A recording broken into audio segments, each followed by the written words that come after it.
കൃഷ്ണായ വാസുദേവായ ഹരേ പരമാത്മനെ പ്രണതക്ലേശനാശായ ഗോവിന്ദായ നമോ നമഃ.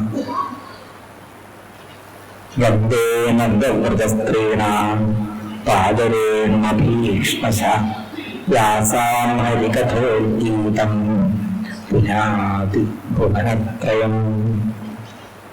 മൂകം കരോതി വാചാലം പങ്കും ലംഘയത്തെ ഗിരിം യത്കൃപാതമഹം വന്ദേ പരമാനന്ദമാധവം.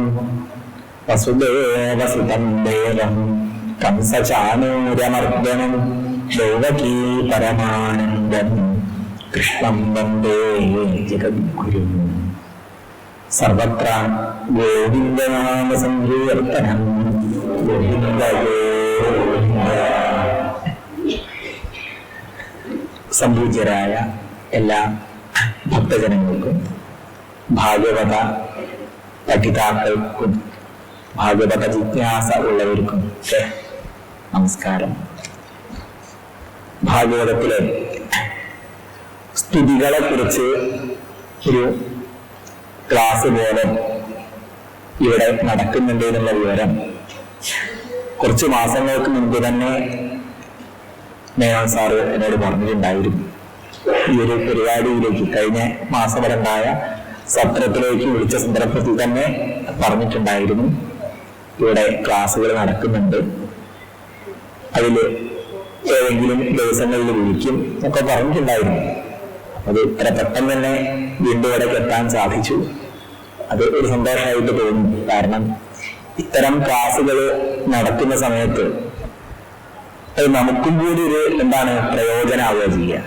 ക്ലാസ്സുകൾ നടക്കുന്ന സമയത്ത് നമ്മൾ എന്ത് ചെയ്യും, ഒന്ന് വായിക്കും, ആ ഭാഗത്ത് ഒന്ന് വായിച്ച് ഒന്ന് ശ്രദ്ധയോടുകൂടി മനനം ചെയ്യാൻ നമുക്കൊരവസരം കിട്ടുകയാണ്. ആചാര്യന്മാരെന്ന് വിചാരിച്ചിട്ടൊക്കെ അറിയുന്നവരൊന്നല്ല, എല്ലാ അറിയുന്നവരുണ്ട്, ഇല്ലാന്നല്ല, എന്റെ അഭിപ്രായം, എന്റെ കാര്യം വെച്ചിട്ടാണ് ഞാൻ പറയുന്നത്. അപ്പൊ നമുക്ക് എന്ത് ചെയ്യാൻ കഴിയും, ഇങ്ങനത്തെ ഓരോരോ വിഷയങ്ങൾ തരുന്ന സമയത്ത് ആ ഭാഗം ശ്രദ്ധിച്ച് പരിശോധിക്കാൻ കഴിയും, പഠിക്കാൻ സാധിക്കും. അപ്പൊ നമുക്കും കൂടി എന്ത് ചെയ്യും, ഒരു പ്രയോജനപ്രദമാവും. അതാണ് ഇങ്ങനെയുള്ള ക്ലാസ്സുകളെ കൊണ്ടുള്ള ഒരു ഗുണം. പിന്നെ സജ്ജനങ്ങൾക്ക് മുഴുവൻ പ്രയോജനപ്രദമാവുന്നു, ഇത് വേറെ വിഷയം, എല്ലാവർക്കും പ്രയോജനപ്രദമാവുന്നു. മാത്രമല്ല ഭാഗവതത്തിൽ ഈ ധ്രുവസ്തുതിയൊക്കെ പൊതുവെ ഒരു ശ്ലോകമെങ്കിലും ആളുകൾ പറയാറുണ്ട്, അർത്ഥം പറയുന്ന സമയത്തൊക്കെ പറയുന്നുണ്ട്, ഒരു ശ്ലോകം തന്നെങ്കിലും വ്യാഖ്യാനിക്കും. നേരെ മറിച്ച് ചില സ്തുതികളൊന്നും തീരെ പറയാതെ പോവുകയും ചെയ്യും. ഇവിടെ തന്നെ കഴിഞ്ഞ സത്രത്തിൽ ഉണ്ടായിരുന്നല്ലോ ഹംസഗുഹ്യം എന്നൊരു ഭാഗം ഉണ്ടായിരുന്നല്ലോ. ഈ ഹംസഗുഹ്യം എന്ന ഭാഗമൊന്നും പൊതുവെ സപ്താഹ യജ്ഞങ്ങളിൽ ചിന്തിക്കാറില്ല, ചർച്ച ചെയ്യാറില്ല. ഹംസഗുഹ്യം കൊണ്ട് സ്തുതിച്ചു, അത് കഴിഞ്ഞ് ഉടനെ തന്നെ വൃത്രാസന്റെ അടുത്തേക്ക് കയറുക ചെയ്യുക. ആ സ്ഥലത്ത് ഹംസഗുഹ്യം എന്ന ഏറ്റവും പ്രധാനപ്പെട്ട ഭാഗം ഇവിടെ ഒരു വിഷയമായിട്ട് കൊടുത്തു. അപ്പൊ അതൊക്കെ വലിയ കാര്യമാണ്, നമുക്ക് പഠിക്കാനുള്ള ഒരു അവസരം കൂടി കിട്ടുകയാണ്. മാത്രമല്ല ഇത്തരം സ്തുതികളിലാണ് ഭാഗവതത്തിന്റെ ഹൃദയം നിൽക്കുന്നത്. ഭാഗവതത്തിന്റെ ഹൃദയമാണ് ഇങ്ങനെയുള്ള സ്തുതികൾ. അപ്പൊ ശ്രീമദ് ഭാഗവതം അല്ലെങ്കിൽ എല്ലാ പുരാണങ്ങളും ഉണ്ടായത് എന്തിനു വേണ്ടിയിട്ടാണ്? ഉപനിഷത്ത് തത്വങ്ങളെ സമൂഹത്തിന് വിസ്തരിച്ചു കൊടുക്കാൻ വേണ്ടിയാണ് ഉണ്ടായത്. ഉപനിഷത്ത് താല്പര്യങ്ങൾ വർണ്ണിക്കുകയാണ് ചെയ്യുന്നത്. ഉപനിഷത്ത് ഉണ്ടായതോടുകൂടി വൈദിക സംസ്കാരത്തിനൊരു പരിവർത്തനം വരികയുണ്ടായത്. അതിൻ്റെ ഒരു സമ്പ്രദായം വെച്ച് പറഞ്ഞു കഴിഞ്ഞാൽ ആദ്യം യജ്ഞഭാവത്തോടു കൂടിയിട്ടാണ് വൈദിക സംസ്കാരം തുടങ്ങുന്നത്. യജ്ഞ അനുഷ്ഠാനങ്ങളോട് കൂടിയിട്ടാണ്. യജ്ഞാനുഷ്ഠാനങ്ങൾ എന്ന് പറഞ്ഞാൽ എന്താ? യാഗങ്ങളും മറ്റു കാര്യങ്ങളൊക്കെ കർമ്മ പരിപാടികളാണ്. ഈ കർമ്മ പരിപാടികളായി തുടങ്ങിയ അവനവന്റെ ആഗ്രഹങ്ങൾ സഫലമാവാൻ വേണ്ടിയിട്ടൊക്കെ തുടങ്ങിയ പ്രാർത്ഥനകൾ, ഈ രീതിയിലാണ് വേദം തുടങ്ങുന്നത്. അങ്ങനെ മുന്നോട്ട് പോയ വൈദിക സംസ്കാരം ഒരു ഘട്ടത്തിലേക്ക് എത്തിയ സമയത്തോ ഒരു പരിവർത്തനം വന്നു. കേവലം യാഗയജ്ഞ അനുഷ്ഠാനങ്ങൾ മാത്രം പോരാ, അത് ഒഴിവാക്കണമെന്ന് പറയുന്നില്ല. മനുഷ്യ മനസ്സിനെ നവീകരിക്കുക, പരിശുദ്ധമാക്കുക, എങ്കിലേ സമൂഹത്തിന് വളർച്ച ഉണ്ടാവുള്ളൂ, വ്യക്തിക്ക് ഈശ്വരനെ സാക്ഷാത്കരിക്കാൻ സാധിക്കുള്ളൂ ഇങ്ങനെയുള്ള ചിന്തകളിലേക്ക് എന്ത് ചെയ്യുന്നു? വൈദിക സംസ്കാരം പരിവർത്തനം വന്നു. മനുഷ്യനിൽ ദയ ഉണ്ടാവണം, സത്യം ഉണ്ടാവണം, അഹിംസ ഉണ്ടാവണം, അതുപോലെ ദാനം ഉണ്ടാവണം. ഈ ഒരു ചിന്ത, ഒരു വിശാല കാഴ്ചപ്പാട് വൈദിക സാഹിത്യത്തില്, വൈദിക സംസ്കാരത്തിൽ വരികയാണ്. അവിടെ അഗ്നികട്ടൻ എന്താക്കി മാറ്റി? ശാന്തി, സ്വസ്ഥത, സമാധാനം, ഇങ്ങനെയുള്ള കാഴ്ചപ്പാടിലേക്കൊക്കെ വഴിതിരിച്ചു വിട്ടു, ഒന്ന് വിപുലീകരിച്ചു. മനസ്സിനെ നന്നാക്കുക എന്നുള്ള സങ്കല്പത്തിലേക്കൊക്കെ കൊണ്ടുവന്നു. അവിടെ ഒരു മാറ്റം വരികയാണ്. വെറും ബാഹ്യ അനുഷ്ഠാനങ്ങളിൽ നിന്ന് മൂല്യങ്ങളിലേക്കൊക്കെ തിരിയുന്ന ഒരു രീതി വൈദികത്തിന്റെ അന്തിമ ഘട്ടത്തിലേക്ക് എത്തുമ്പോൾ നമുക്ക് കാണാൻ സാധിക്കും. വൈദിക സംഹിതകളിൽ തന്നെ ഉണ്ട്. പക്ഷെ ഉപനിഷത്തിലേക്ക് എത്തുമ്പോഴോ അത് കൂടുതൽ വിപുലമായി. അശ്വമേധം എന്ന വിഷയത്തെ, അശ്വമേധം പ്രധാനപ്പെട്ട ഒരു യാഗമാണ്. ബ്രാഹ്മണങ്ങളിലും വേദസംഹിതകളിലും ഒക്കെ പ്രതിപാദിച്ച ഒരു യാഗമാണ് അശ്വമേധം. ഈ അശ്വമേധം തന്നെ സംഹിതയുടെ ഒടുവിലേക്ക് എത്തിയപ്പോഴോ അശ്വം എന്ന് പറഞ്ഞാൽ എന്താണ്? ഒരു പ്രതീകാത്മകമായ അശ്വമായിട്ടൊക്കെ വ്യാഖ്യാനിച്ചു. ആധ്യാത്മികമായ രീതിയിലേക്കൊക്കെ അർത്ഥം വ്യാഖ്യാനിച്ചു. നമ്മുടെ മനസ്സിന്റെ പ്രതീകം തന്നെയാണ് അശ്വം. ആ ഒരു രീതി വന്നു. അല്ലെങ്കിൽ ഇന്ദ്രിയങ്ങളുടെ പ്രതീകമാണ് അശ്വം. ആ അശ്വത്തെ എന്ത് ചെയ്യണം? നിയന്ത്രിക്കണം. എന്നിട്ട് മനസ്സിനെ എങ്ങോട്ട് വഴിതിരിച്ചു വിടണം? ഭഗവാനിലേക്ക്, പരമാത്മാവിലേക്ക് വഴിതിരിച്ചു വിടണം എന്ന വീക്ഷണങ്ങളൊക്കെ നമുക്ക് സംഹിതകളുടെ അവസാനം തന്നെ കാണാൻ കഴിയും. ബൃഹദാരണ്യകോപനിഷത്തില് ഒക്കെ ഈ അശ്വമേധത്തിന്റെ ആധ്യാത്മികമായ വ്യാഖ്യാനങ്ങൾ കാണാൻ കഴിയും. അത് കൂടുതൽ എവിടേക്ക് എത്തുമ്പോൾ കാണുന്നു? ഉപനിഷത്തിലേക്ക് എത്തുമ്പോൾ കാണുന്നു. ഈ ഉപനിഷത്തിന്റെ ചിന്തകളാണ് പിന്നീട് ഭാരതത്തിലുണ്ടായ, ഉപനിഷത്തിന്റെ ദർശനമാണ് ഭാരതത്തിലുണ്ടായ എല്ലാ മതവിഭാഗങ്ങളുടെയും അടിസ്ഥാനം.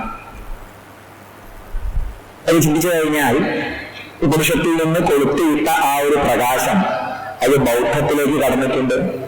സാഖ്യം തുടങ്ങിയ ദർശനങ്ങളിലേക്ക്, സാഖ്യം, യോഗം തുടങ്ങിയ ദർശനങ്ങളിൽ ഉപനിഷത്തിന്റെ ആശയം കാണാൻ കഴിയും. ബൗദ്ധം വേറൊരു മതം എന്ന് പറയാൻ കഴിയില്ല. 90% ഓർന്നു പോയതാണ് ഉപനിഷത്തിൽ നിന്ന് തന്നെ പോയതാണ്. സംസാരമോചനം, അതിനായി സംസാരമോചനത്തിന് ആയിട്ട് ബുദ്ധൻ നിർദ്ദേശിച്ച, നിർവ്വാണത്തിലേക്ക് എത്താനായി ബുദ്ധൻ നിർദ്ദേശിച്ച അഷ്ടാംഗ മാർഗങ്ങള്, ഇതൊക്കെ എവിടുന്ന് പോയതാണ്? ഉപനിഷത്തിൽ നിന്ന് പോയതാണ്. ശരിയായ ചിന്ത, ശരിയായ വീക്ഷണം എന്നൊക്കെ പറയുന്നില്ലേ അഷ്ടാംഗ മാർഗത്തില്? ഈ നല്ല സങ്കല്പം ഉണ്ടാവുക, ഈ നല്ല സങ്കല്പം ഉണ്ടാവണം എന്നുള്ള കാഴ്ചപ്പാടൊക്കെ ഉപനിഷത്തിൽ തന്നെ ഉണ്ട്. വേദസംഹിതകളിൽ തന്നെ ആധ്യാത്മികമായ മന്ത്രങ്ങളിലൊക്കെ ഈ തരത്തിലുള്ള ആശയങ്ങൾ കാണാൻ കഴിയും. അവിടുന്ന് കിട്ടിയതാണ്. ആധ്യാത്മിക മൂല്യങ്ങൾ ഉപനിഷത്തിൽ മാത്രമല്ല കേട്ടോ, സംഹിതകളിലും ഉണ്ട്. സംഹിതകളിലും ധാരാളം കാണാൻ കഴിയും. പല പല സൂക്തങ്ങളിലും ഒരു ജ്ഞാനകാന്ഡപ്രധാനമായ വ്യാഖ്യാനങ്ങളോടുകൂടിയ ജ്ഞാനകാന്ഡപ്രധാനമായ ആശയങ്ങള് സംഹിതാഭാഗങ്ങളിലുമുണ്ട്. ഉദാഹരണത്തിന് ഗായത്രി മന്ത്രം സംഹിതയിലുള്ളതാണ്. അതൊരു ജ്ഞാനകാന്ഡപ്രധാനമാണ്. അതുപോലെ തന്നെ ഉപനിഷത്തിൽ തന്നെ ധാരാളം സ്ഥലങ്ങളിൽ കാണാൻ കഴിയും. കൂടുതൽ വികസിക്കപ്പെട്ടു മാത്രമേ ഉള്ളൂ. സംഹിത തന്നെയാണ് ഇതിന്റെയും മൂലം. ജ്ഞാനകാന്ഡത്തിന്റെയും മൂലം സംഹിത തന്നെയാണ്. അതുപോലെ തന്നെ മല ശിവസങ്കല്പമസ്തു, അത് സംഹിതാമന്ത്രത്തിലുള്ളതാണ്. ശിവസങ്കല്പോപനിഷത്തെന്നും പറയും. ആ ഭാഗത്തിന് ശിവസങ്കല്പ സൂക്തം എന്നും പറയും. എന്താ അവിടെ പറഞ്ഞത്? എന്റെ മനസ്സ് നല്ല സങ്കല്പത്തോടു കൂടിയതാവട്ടെ. ഇതൊക്കെ എവിടുന്ന് കിട്ടിയതാ? ബുദ്ധന് സംഹിതയിൽ നിന്നും ഉപനിഷത്തിൽ നിന്നും കിട്ടിയത് തന്നെയാണ്. അപ്പൊ ഇങ്ങനെയുള്ള ചിന്ത ഇതൊക്കെ വന്നത് ബുദ്ധനിലേക്ക് എത്തിയത് ഉപനിഷത്തിൽ നിന്നാണ്. സംസാരമോചനം, ആത്മാവിനെ കുറിച്ചും ഈശ്വരനെ കുറിച്ചും ഒന്നും പറയുന്നില്ല എന്ന് മാത്രം. ബുദ്ധൻ മൗനം ഭജിച്ചു, ഇത്രേ പറയാൻ കഴിയുള്ളൂ. വേദത്തിലെ ഉപനിഷത്തുക്കളിലുള്ള ആത്മസങ്കല്പത്തെ ബുദ്ധൻ മൗനം ഭജിച്ചു. ഈശ്വരനെ കുറിച്ചും മൗനം ഭജിച്ചു. എന്നാൽ ഇല്ല എന്ന് പറയാൻ കഴിയുമോ? അതില്ല. അങ്ങനെയൊന്നും ബുദ്ധൻ പറഞ്ഞിട്ടില്ല. അതിനെക്കുറിച്ച് അധികം ചിന്തിക്കേണ്ട, നിങ്ങൾ ഈ മാർഗങ്ങളൊക്കെ, യോഗമാർഗങ്ങളൊക്കെ അവലംബിക്കൂ, എങ്കിൽ നിങ്ങൾക്ക് സത്യത്തെ സാക്ഷാത്കരിക്കാൻ കഴിയും. അങ്ങനെ നോക്കിക്കഴിഞ്ഞാൽ 90% അംശങ്ങളും ബൗദ്ധത്തിലുള്ള അംശങ്ങളും എവിടുന്ന് പോയതാണ്? ഉപനിഷത്തിൽ നിന്ന്. ബുദ്ധന് മുൻപേ ഉള്ള ഉപനിഷത്തിൽ നിന്ന് പോയതാണ്. ജൈനത്തിലും അതെ ഉപനിഷത്തിന്റെ ആശയങ്ങൾ തന്നെയാണ് ജൈന ചിന്തകളിലും കാണാൻ കഴിയും. എല്ലാറ്റിലും ആത്മാവുണ്ട്, എല്ലാറ്റിലും ആത്മാവ് വർത്തിക്കുന്നു എന്നൊക്കെയുള്ള വീക്ഷണങ്ങള് ജൈനത്തിലേക്ക് വന്നത് ഉപനിഷത്തിൽ തന്നെയാണ്. സംസാരമോചനം, അതിനായി തീർത്ഥങ്കരന്മാരെ, ഗുരുനാഥന്മാരെ ആശ്രയിക്കണം, ഈ ചിന്തകളൊക്കെ ഉപനിഷത്തിന് കിട്ടിയതാ ജൈനത്തിലേക്ക്. അജീവകന്മാരുടെ കാഴ്ചപ്പാടോ അതുവരെ ഉപനിഷത്തിൽ നിന്ന് പോയതാണ്. അജീവകന്മാരുടെ കാഴ്ചപ്പാട്, വീക്ഷണങ്ങളൊക്കെ മഹാഭാരതത്തിലെ പല ഗീതകളുടെയും ഒരു തുടർച്ചയാണ് വേണമെങ്കിൽ പറയാം. മങ്കി ഗീതയിലൊക്കെയുള്ള ആശയമാണ് അജീവക മതവിഭാഗങ്ങളിലൊക്കെ ഉള്ളത്. ഇന്നത്തെ അജീവകന്മാരില്ല, ബൗദ്ധകാലഘട്ടത്തിലൊക്കെ അജീവകന്മാരുണ്ടായിരുന്നു. അവർക്കുണ്ട് സംസാരമോചനം, അതിനായി വിരക്തി, വൈരാഗ്യം, തപശ്ചര്യ, ഈ ആശയങ്ങളൊക്കെ അവരിലേക്ക് എത്തിയത് ഉപനിഷത്തിൽ നിന്നാണ് അങ്ങോട്ട് പോയത്. ശൈവമതത്തിന്റെ അടിസ്ഥാനം എന്താണ്? ഉപനിഷത്താണ്. ശൈവമതത്തിൽ പാശുപത സമ്പ്രദായം ഉണ്ടല്ലോ, നമ്മളൊക്കെ ബദ്ധരായ നമ്മൾ പശുവാണ്. പശുവിൽ നിന്ന് മുക്തനാവാൻ, പാശം കൊണ്ട് ബന്ധിക്കപ്പെട്ട നമുക്ക് മോചിക്കണമെങ്കിൽ പരമാത്മാവായ ശിവനെ ആശ്രയിക്കണം എന്ന ആ കാഴ്ചപ്പാട്. അവിടെ ബ്രഹ്മത്തിന്റെ സ്ഥാനത്ത് ആരെ വെച്ചു? ശിവൻ എന്ന ഒരു രൂപത്തെ വെച്ചു എന്ന് മാത്രം. അതും ഉപനിഷത്തിൽ നിന്നുണ്ടായതാണ്. ഭാഗവത മതം അഥവാ വൈഷ്ണവം, അത് എവിടുന്ന് പോയതാണ്? ഉപനിഷത്തിൽ നിന്ന് പോയതാണ്. അവിടെ ബ്രഹ്മത്തിന്റെ സ്ഥാനത്ത് ശ്രീകൃഷ്ണനെയോ അല്ലെങ്കിൽ മഹാവിഷ്ണുവിനെയോ വെക്കുന്നു എന്ന് മാത്രം. അതും ഉപനിഷത്തിന്റെ താല്പര്യം തന്നെ. ഭാഗവത മതം എന്ന് പറയുമ്പോൾ ശ്രീമദ് ഭാഗവതം മാത്രമല്ല, മഹാഭാരതത്തില് നാരായണീയം എന്നൊരു ഭാഗം തന്നെ ഉണ്ട്. ശാന്തിപർവത്തിന്റെ അവസാനം നാരദനും നാരായണനും തമ്മിലുള്ള സംവാദം, അതൊക്കെ ശ്രുതിഗീതയുടെ തുടക്കത്തിൽ ഭാഗവതത്തിലും കാണാം. ആ നാരായണീയ സംവാദത്തെ കാണാം. നാരദനും നാരായണനും തമ്മിലുള്ള സംഭാഷണം ശ്രുതിഗീതയുടെ ആരംഭത്തിലും കാണാൻ കഴിയും. അതൊക്കെ മഹാഭാരതത്തിലുണ്ട്. പിന്നെ ഭഗവത്ഗീതയിലെ ഈ ഭാഗവതമതത്തിന്റെ അംശങ്ങൾ കാണാൻ കഴിയും. ഛാന്തോക്യോപനിഷത്തിൽ കാണാൻ സാധിക്കും. ഏറ്റവും ആദ്യം നമുക്ക് കിട്ടിയ ഛാന്തോക്യോപനിഷത്തിലാണ്. അവിടെ ദേവഗീപുത്രനായ ശ്രീകൃഷ്ണൻ ഘോരൻ എന്ന അങ്കിരസിന്റെ ശിഷ്യനായി പുരുഷയജ്ഞത്തെ അനുവർത്തിച്ചു എന്ന് പറയുന്നുണ്ട് ഛാന്തോക്യോപനിഷത്തില്. ഘോരൻ എന്ന പേരോടുകൂടിയ അങ്കിരസിന്റെ ശിഷ്യനായി ദേവഗീപുത്രനായ കൃഷ്ണൻ പുരുഷയജ്ഞത്തെ പഠിച്ചു എന്ന് പറയുന്നുണ്ട്.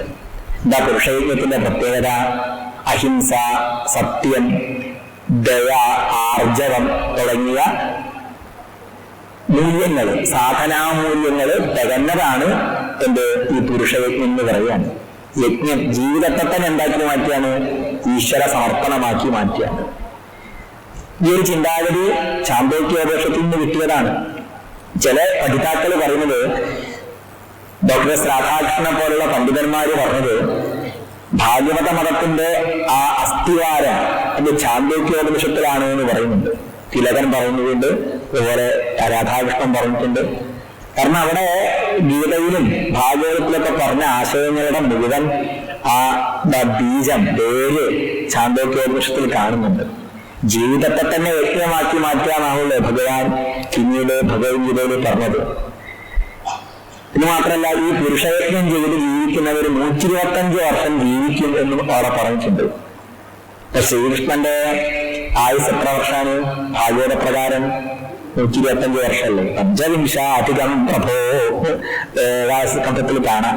അപ്പൊ ഈ ശ്രീകൃഷ്ണൻ, ദേവഗീപുത്രനായ ശ്രീകൃഷ്ണൻ ഛാന്തോക്യോപനിഷത്തില് ആംഗിരസിന്റെ ശിഷ്യനാണ് എന്ന് പറഞ്ഞ ആ ശ്രീകൃഷ്ണൻ ഭാഗവതത്തിലും മഹാഭാരതത്തിലും പറഞ്ഞ ശ്രീകൃഷ്ണൻ തന്നെയാണ് എന്നാണ് ഭൂരിപക്ഷം പണ്ഡിതന്മാരുടെ അഭിപ്രായം. അപ്പൊ ചിലരുടെ അഭിപ്രായം എന്താ വെച്ചാൽ, അങ്കിരസ് എന്നൊരു ഗുരു ശ്രീകൃഷ്ണൻ ഉണ്ട് എന്ന് വേറെ പുസ്തകങ്ങളിലൊന്നും പറഞ്ഞിട്ടില്ല, അതുകൊണ്ട് ഭാഗവതത്തിലുള്ള കൃഷ്ണനല്ല ഛാന്തോക്യോപനിഷത്തിലെ കൃഷ്ണൻ എന്നാണ് ചിലരുടെ അഭിപ്രായം. പക്ഷേ അത് ശരിയല്ല. ശിവപുരാണത്തിലും മറ്റ് ചില പുരാണങ്ങളിലൊക്കെ ഭഗവാന്റെ ഗുരുനാഥനായി അങ്കിരസ് വരുന്നുണ്ട്. ലിംഗപുരാണത്തിലും ശിവപുരാണത്തിലൊക്കെ ഭഗവാന്റെ ഗുരുവായിട്ട് അങ്കിരസ് വരുന്നുണ്ട്. ശ്രീകൃഷ്ണന്റെ ഗുരുവാണ് എന്ന് പറയുന്നുണ്ട്. അപ്പം എങ്ങനെ നോക്കിക്കഴിഞ്ഞാലും ഛാന്തോക്യോപനിഷത്ത്, അവിടെ ഭാഗവത മതം കാണാം. ഭഗവത്ഗീത പോലെ മഹാഭാരതത്തിലെ മറ്റ് പല സ്ഥലങ്ങളിലും, ശാന്തിപർവത്തിലെ പല സ്ഥലങ്ങളിലും ഭാഗവതത്തിന്റെ ആശയങ്ങൾ കാണാൻ കഴിയും. വിഷ്ണു പുരാണം, ശ്രീമദ് ഭാഗവതം, അതുപോലെ തമിഴില് ആഴ്വാർമാരുടെ കീർത്തനങ്ങള്, അവരുടെ പ്രബന്ധങ്ങള്, ഇവയിലൊക്കെ തന്നെ ഭാഗവത മതത്തിന്റെ ആശയങ്ങൾ നിറഞ്ഞു നിൽക്കുന്നത് കാണാൻ കഴിയും. അതിന് അടിസ്ഥാനം എന്താണ്? ഉപനിഷത്ത് തന്നെ. ഏത് സിദ്ധാന്തവും ഭാരതത്തിലുണ്ടായ ആർഷമായ എല്ലാ സിദ്ധാന്തങ്ങളും ഏതെങ്കിലും ഒരു നിലയ്ക്ക് ഉപനിഷത്തുക്കളോട് കടപ്പെട്ടിരിക്കുന്നു. അപ്പൊ നമ്മൾ ഭാഗവതത്തിലെ ഓരോരോ സ്തുതികളും പഠിക്കുന്ന സമയത്ത് എന്താണ് അതിന് കിട്ടുന്ന പ്രയോജനം? ഉപനിഷത്തിന്റെ മൂല്യങ്ങളും ഉപനിഷത്തിന്റെ വീക്ഷണങ്ങളും ചിന്തകളും എളുപ്പത്തിൽ നമുക്ക് മനസ്സിലാക്കാൻ സാധിക്കുകയാണ് ഇത്തരം സ്തുതികളും അതുപോലെ മഹാത്മാക്കൾ തമ്മിലുള്ള ഉപദേശങ്ങളിലൂടെയും അവർ തമ്മിലുള്ള ആ സംഭാഷണങ്ങളിലൂടെയും ഒക്കെ നമുക്ക് കിട്ടുന്നത്. ഉദാഹരണത്തിന് ഉദ്ധവോപദേശം, അതുപോലെ മിനിവളയോഗ്യ സംവാദം, കപില ഗീത, ഇങ്ങനെയുള്ള ഗീതകൾ ധാരാളം ഉണ്ടല്ലോ. ശ്രുതി ഗീത, അതുപോലെ ധാരാളം ഗീതകൾ ഭാഗവതത്തിൽ തന്നെ ഉണ്ട്. പ്രസിദ്ധമായ നമ്മുടെ ഏകാദശ സ്കന്ധത്തിൽ തന്നെ വരുന്നുണ്ടല്ലോ. ഭിക്ഷു ഗീത, ഐള ഗീത, ഇങ്ങനെയുള്ള ധാരാളം ഗീതകൾ ഭാഗവതത്തിലുണ്ട്. മഹാഭാരതത്തിലാണെങ്കിലോ ഭഗവത്ഗീത, പരാശര ഗീത, ശിവഗീത, വ്യാധഗീത, ധാരാളം ഗീതകൾ, അജഗര ഗീത, ഇതിലൊക്കെ എന്താ കാണാൻ കഴിയുന്നത്? ഉപനിഷത്തിന്റെ സാരം തന്നെയാണ് ഈ ഗീതകളിലൊക്കെ ഉള്ളത്. അതുപോലെ സ്തോത്രങ്ങളിലും സ്തുതികളിലും. സ്തുതികൾ നന്നായി മനനം ചെയ്തു കഴിഞ്ഞാൽ വേദത്തിന്റെ താല്പര്യം, വേദാന്തത്തിന്റെ താല്പര്യം നമുക്ക് മനസ്സിലാക്കാൻ കഴിയും. അപ്പൊ അതാണ് ഇതിന്റെ ഒരു ആമുഖമായി നമുക്ക് പറയാനുള്ളത്. കുറച്ച് സ്തുതികൾ കഴിഞ്ഞ ഭാഗങ്ങളിലൊക്കെ പറഞ്ഞു കഴിഞ്ഞു. വീണ്ടും ധ്രുവസ്തുതിയിലേക്ക് എത്തുകയാണ്. ധ്രുവസ്തുതി ഭാഗവതത്തിൽ ഏറ്റവും പ്രധാനപ്പെട്ട ഒരു സ്തുതിയാണ്. സാക്ഷാൽ ധ്രുവൻ 6 മാസമേ ഭഗവാനെ ഉപാസിച്ചിട്ടുള്ളൂ. ആ 6 മാസം കൊണ്ട് തന്നെ ഭഗവാൻ ധ്രുവന്റെ മുമ്പിൽ പ്രത്യക്ഷപ്പെട്ടു. അത്ര മതി, 6 മാസമേ വേണ്ടു. എത്ര തീവ്രമായി ഭഗവാനെ വിചാരിക്കാൻ കഴിയുന്നുണ്ടോ അതനുസരിച്ചാണ് ഭഗവാൻ നമ്മളിൽ പ്രകാശിക്കുന്നത്. ഒരു ഗുരുനാഥനോട് ഒരു ശിഷ്യൻ ചോദിച്ചു, ഗുരു, എത്ര പ്രാവശ്യം ഭഗവാനെ സേവിച്ചാലാണ്, അല്ലെങ്കിൽ എത്ര കാലം ഭഗവാനെ സേവിച്ചാലാണ് ഭഗവാൻ പ്രത്യക്ഷപ്പെടുക ചോദിച്ചു. നീ ചോദിക്കുന്നത് കുളത്തിന്റെ അടുത്തുനിന്നാണ്. ഗുരു എന്ത് ചെയ്തു? ശിഷ്യനെ കുളത്തിൽ അങ്ങനെ മുക്കി. കുറച്ചു നേരം ഇങ്ങനെ കഴുത്തിങ്ങനെ മുക്കി അങ്ങനെ വെച്ചു. അത് കഴിഞ്ഞ് പൊക്കിയപ്പോൾ ആ ഒരു ശ്വാസം വിട്ടു. ശ്വാസം വിട്ടപ്പം ഗുരുനാഥൻ ചോദിച്ചു, എടോ, നീ മുങ്ങിയ സമയത്ത് എത്ര തവണ ശ്വാസം വിടാൻ ആലോചിച്ചു? ശ്വാസം വിടണമെന്ന് വിചാരിച്ചുവോ? ആ വിചാരിച്ചതിന്റെ ഒരു 1/4 ഭാഗം നിനക്ക് ഭഗവാനെ കുറിച്ച് ചിന്ത ഉണ്ടായാൽ ഇപ്പൊ തന്നെ നിനക്ക് ഭഗവാനെ പ്രാപിക്കാൻ കഴിയും. ഇവിടെ വെച്ച് തന്നെ ഭഗവാനെ സാക്ഷാത്കരിക്കാൻ, സമാധിയിലേക്ക് എത്താൻ കഴിയുന്നതാണ്. അപ്പൊ 6 മാസം അത് സാധിക്കും. 6 മാസം കൊണ്ടും കഴിയും, വേണമെങ്കിൽ 1 മിനിറ്റ് കൊണ്ടും കഴിയും. അതാണ് ധ്രുവന്റെ കഥ കാണിച്ചു തരുന്നത്. യാമാർത്ഥത പിങ്കള, അരയാമം കൊണ്ടല്ലേ പിങ്കളയ്ക്ക് ഭഗവാനിലേക്ക് എത്താൻ സാധിച്ചത്. അത് എത്ര തീവ്രമായി ഭഗവാനെ ഉപാസിക്കുന്നു, സാധനകൾ അനുഷ്ഠിക്കുന്നു, അതനുസരിച്ചാണ് ആ സത്യസാക്ഷാത്കാരത്തിലേക്ക് എത്തുന്നത്. അതാണ് ധ്രുവന്റെ കഥ കാണിക്കുന്നത്. ഒരു പ്രായം വിഷയമല്ല, സ്ത്രീ പുരുഷൻ എന്നുള്ള വിഷയമില്ല, ആരായാലും വേണ്ടില്ല. അതൊന്നും ഒരു വിഷയമല്ല. രാജകുമാരനായാലും കുഴപ്പമില്ല, ഈ സാധാരണക്കാരന്റെ മകനായാലും കുഴപ്പമില്ല, ഈ അസുരജാതിയിൽപ്പെട്ടവനായാലും കുഴപ്പമൊന്നുമില്ല. അതാണ് പ്രഹ്ലാദന്റെ കഥ കാണിച്ചു തരുന്നത്. അപ്പൊ അങ്ങനെ തീവ്രമായി ഭഗവാനെ ഭജിച്ച ആ ധ്രുവന്റെ മുമ്പിൽ ഭഗവാനതാ പ്രത്യക്ഷപ്പെട്ടു. പ്രത്യക്ഷപ്പെട്ട സമയത്ത് ധ്രുവനാകെ എന്താ ചെയ്യേണ്ടത് സംശയമായി. ഭഗവാനെ പോയി ആലിംഗനം ചെയ്യുകയോ വേണ്ടത്, കാൽക്കൽ വീണ് നമസ്കരിക്കുകയോ വേണ്ടത്, ആകെ ഒരു സംശയമായി ധ്രുവന്. നമുക്കുണ്ടാവും. ഞാൻ സംസാരിച്ചുകൊണ്ടിരിക്കുമ്പോൾ ഗുരുവായൂരപ്പൻ കൂടി കയറി വന്നാലോ, പേടിച്ചുപോയില്ലേ നമ്മള്?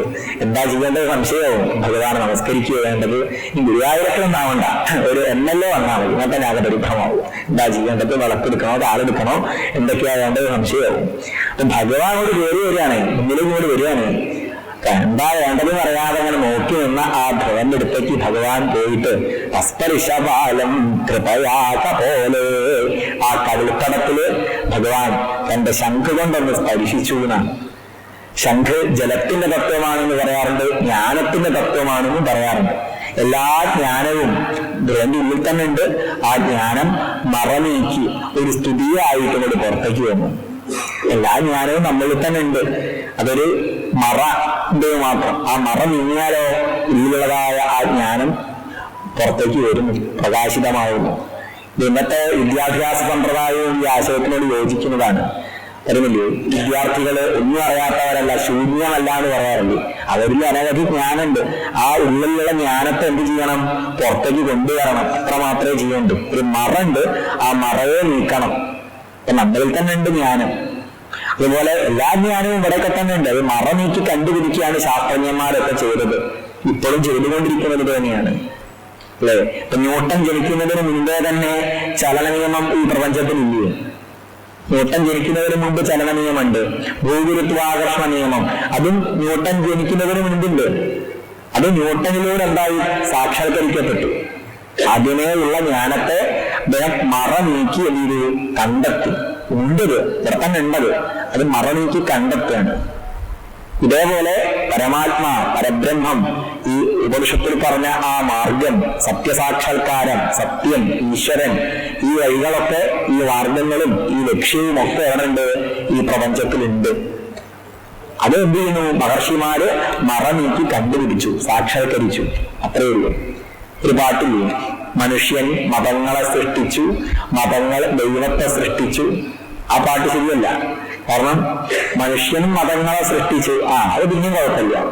മതങ്ങൾ ദൈവത്തെ സൃഷ്ടിച്ചു എന്ന് പറഞ്ഞാൽ അത്ര ശരിയല്ല. കാരണം ആദ്യമേ അവിടെ ഉണ്ട്, ദൈവം അവിടെ ഉണ്ട്. ദൈവത്തെ മനുഷ്യൻ എന്ത് ചെയ്തു? ഉള്ളതായ ദൈവത്തെ സാക്ഷാത്കരിച്ചു എന്നേ പറയാൻ കഴിയുള്ളൂ. അത് മനുഷ്യനൊക്കെ കൂടി ദൈവത്തെ ഉണ്ടാക്കിയതല്ല. ആദ്യം ഇവിടെ ദൈവമുണ്ട്. ദൈവവും ദൈവത്തിലേക്ക് എത്താനുള്ള മാർഗവും ഒക്കെ അവിടെ ഉണ്ട്. അത് മഹർഷിമാര് സാധനയിലൂടെ ഉയർന്ന് ആ സത്യത്തെ സ്വയം അനുഭവിച്ചു. കൊളംബസ് ഡിസ്കവേർഡ് അമേരിക്ക എന്നല്ലേ പറയാ? അമേരിക്ക കൊളംബസ് കണ്ടെത്തുന്നതിന് മുമ്പ് അമേരിക്ക അവിടെ ഉണ്ട്. അത് കൊളംബസിലൂടെ കണ്ടെത്തി. അതുപോലെ തന്നെയാണ്. അപ്പൊ ഉള്ളിലുള്ളതായ ആ ജ്ഞാനം അത് ധ്രുവനിൽ പ്രകാശിതമായി സദാ ഉള്ളതായ ആ ജ്ഞാനം ധ്രുവന് ഉപാസനയിലൂടെ ഓരോ സമയത്ത് പ്രകാശിക്കപ്പെട്ടു.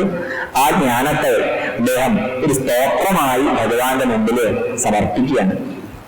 അതാണ് ധ്രുവസ്തുതി. യോന്തപ്രവിശ്യ മമ വാചമിമാം പ്രസുപ്താം സഞ്ജീവയത്യഖില ശക്തിധരസ്വധാമ്ന അന്യാംശ്ച ഹസ്തചരണശ്രവണത്വജാതി പ്രാണാന്നമോ ഭഗവതേ പുരുഷായ തുഭ്യം. ചൊല്ലിപ്പോലും. യോന്തപ്രവിശ്യ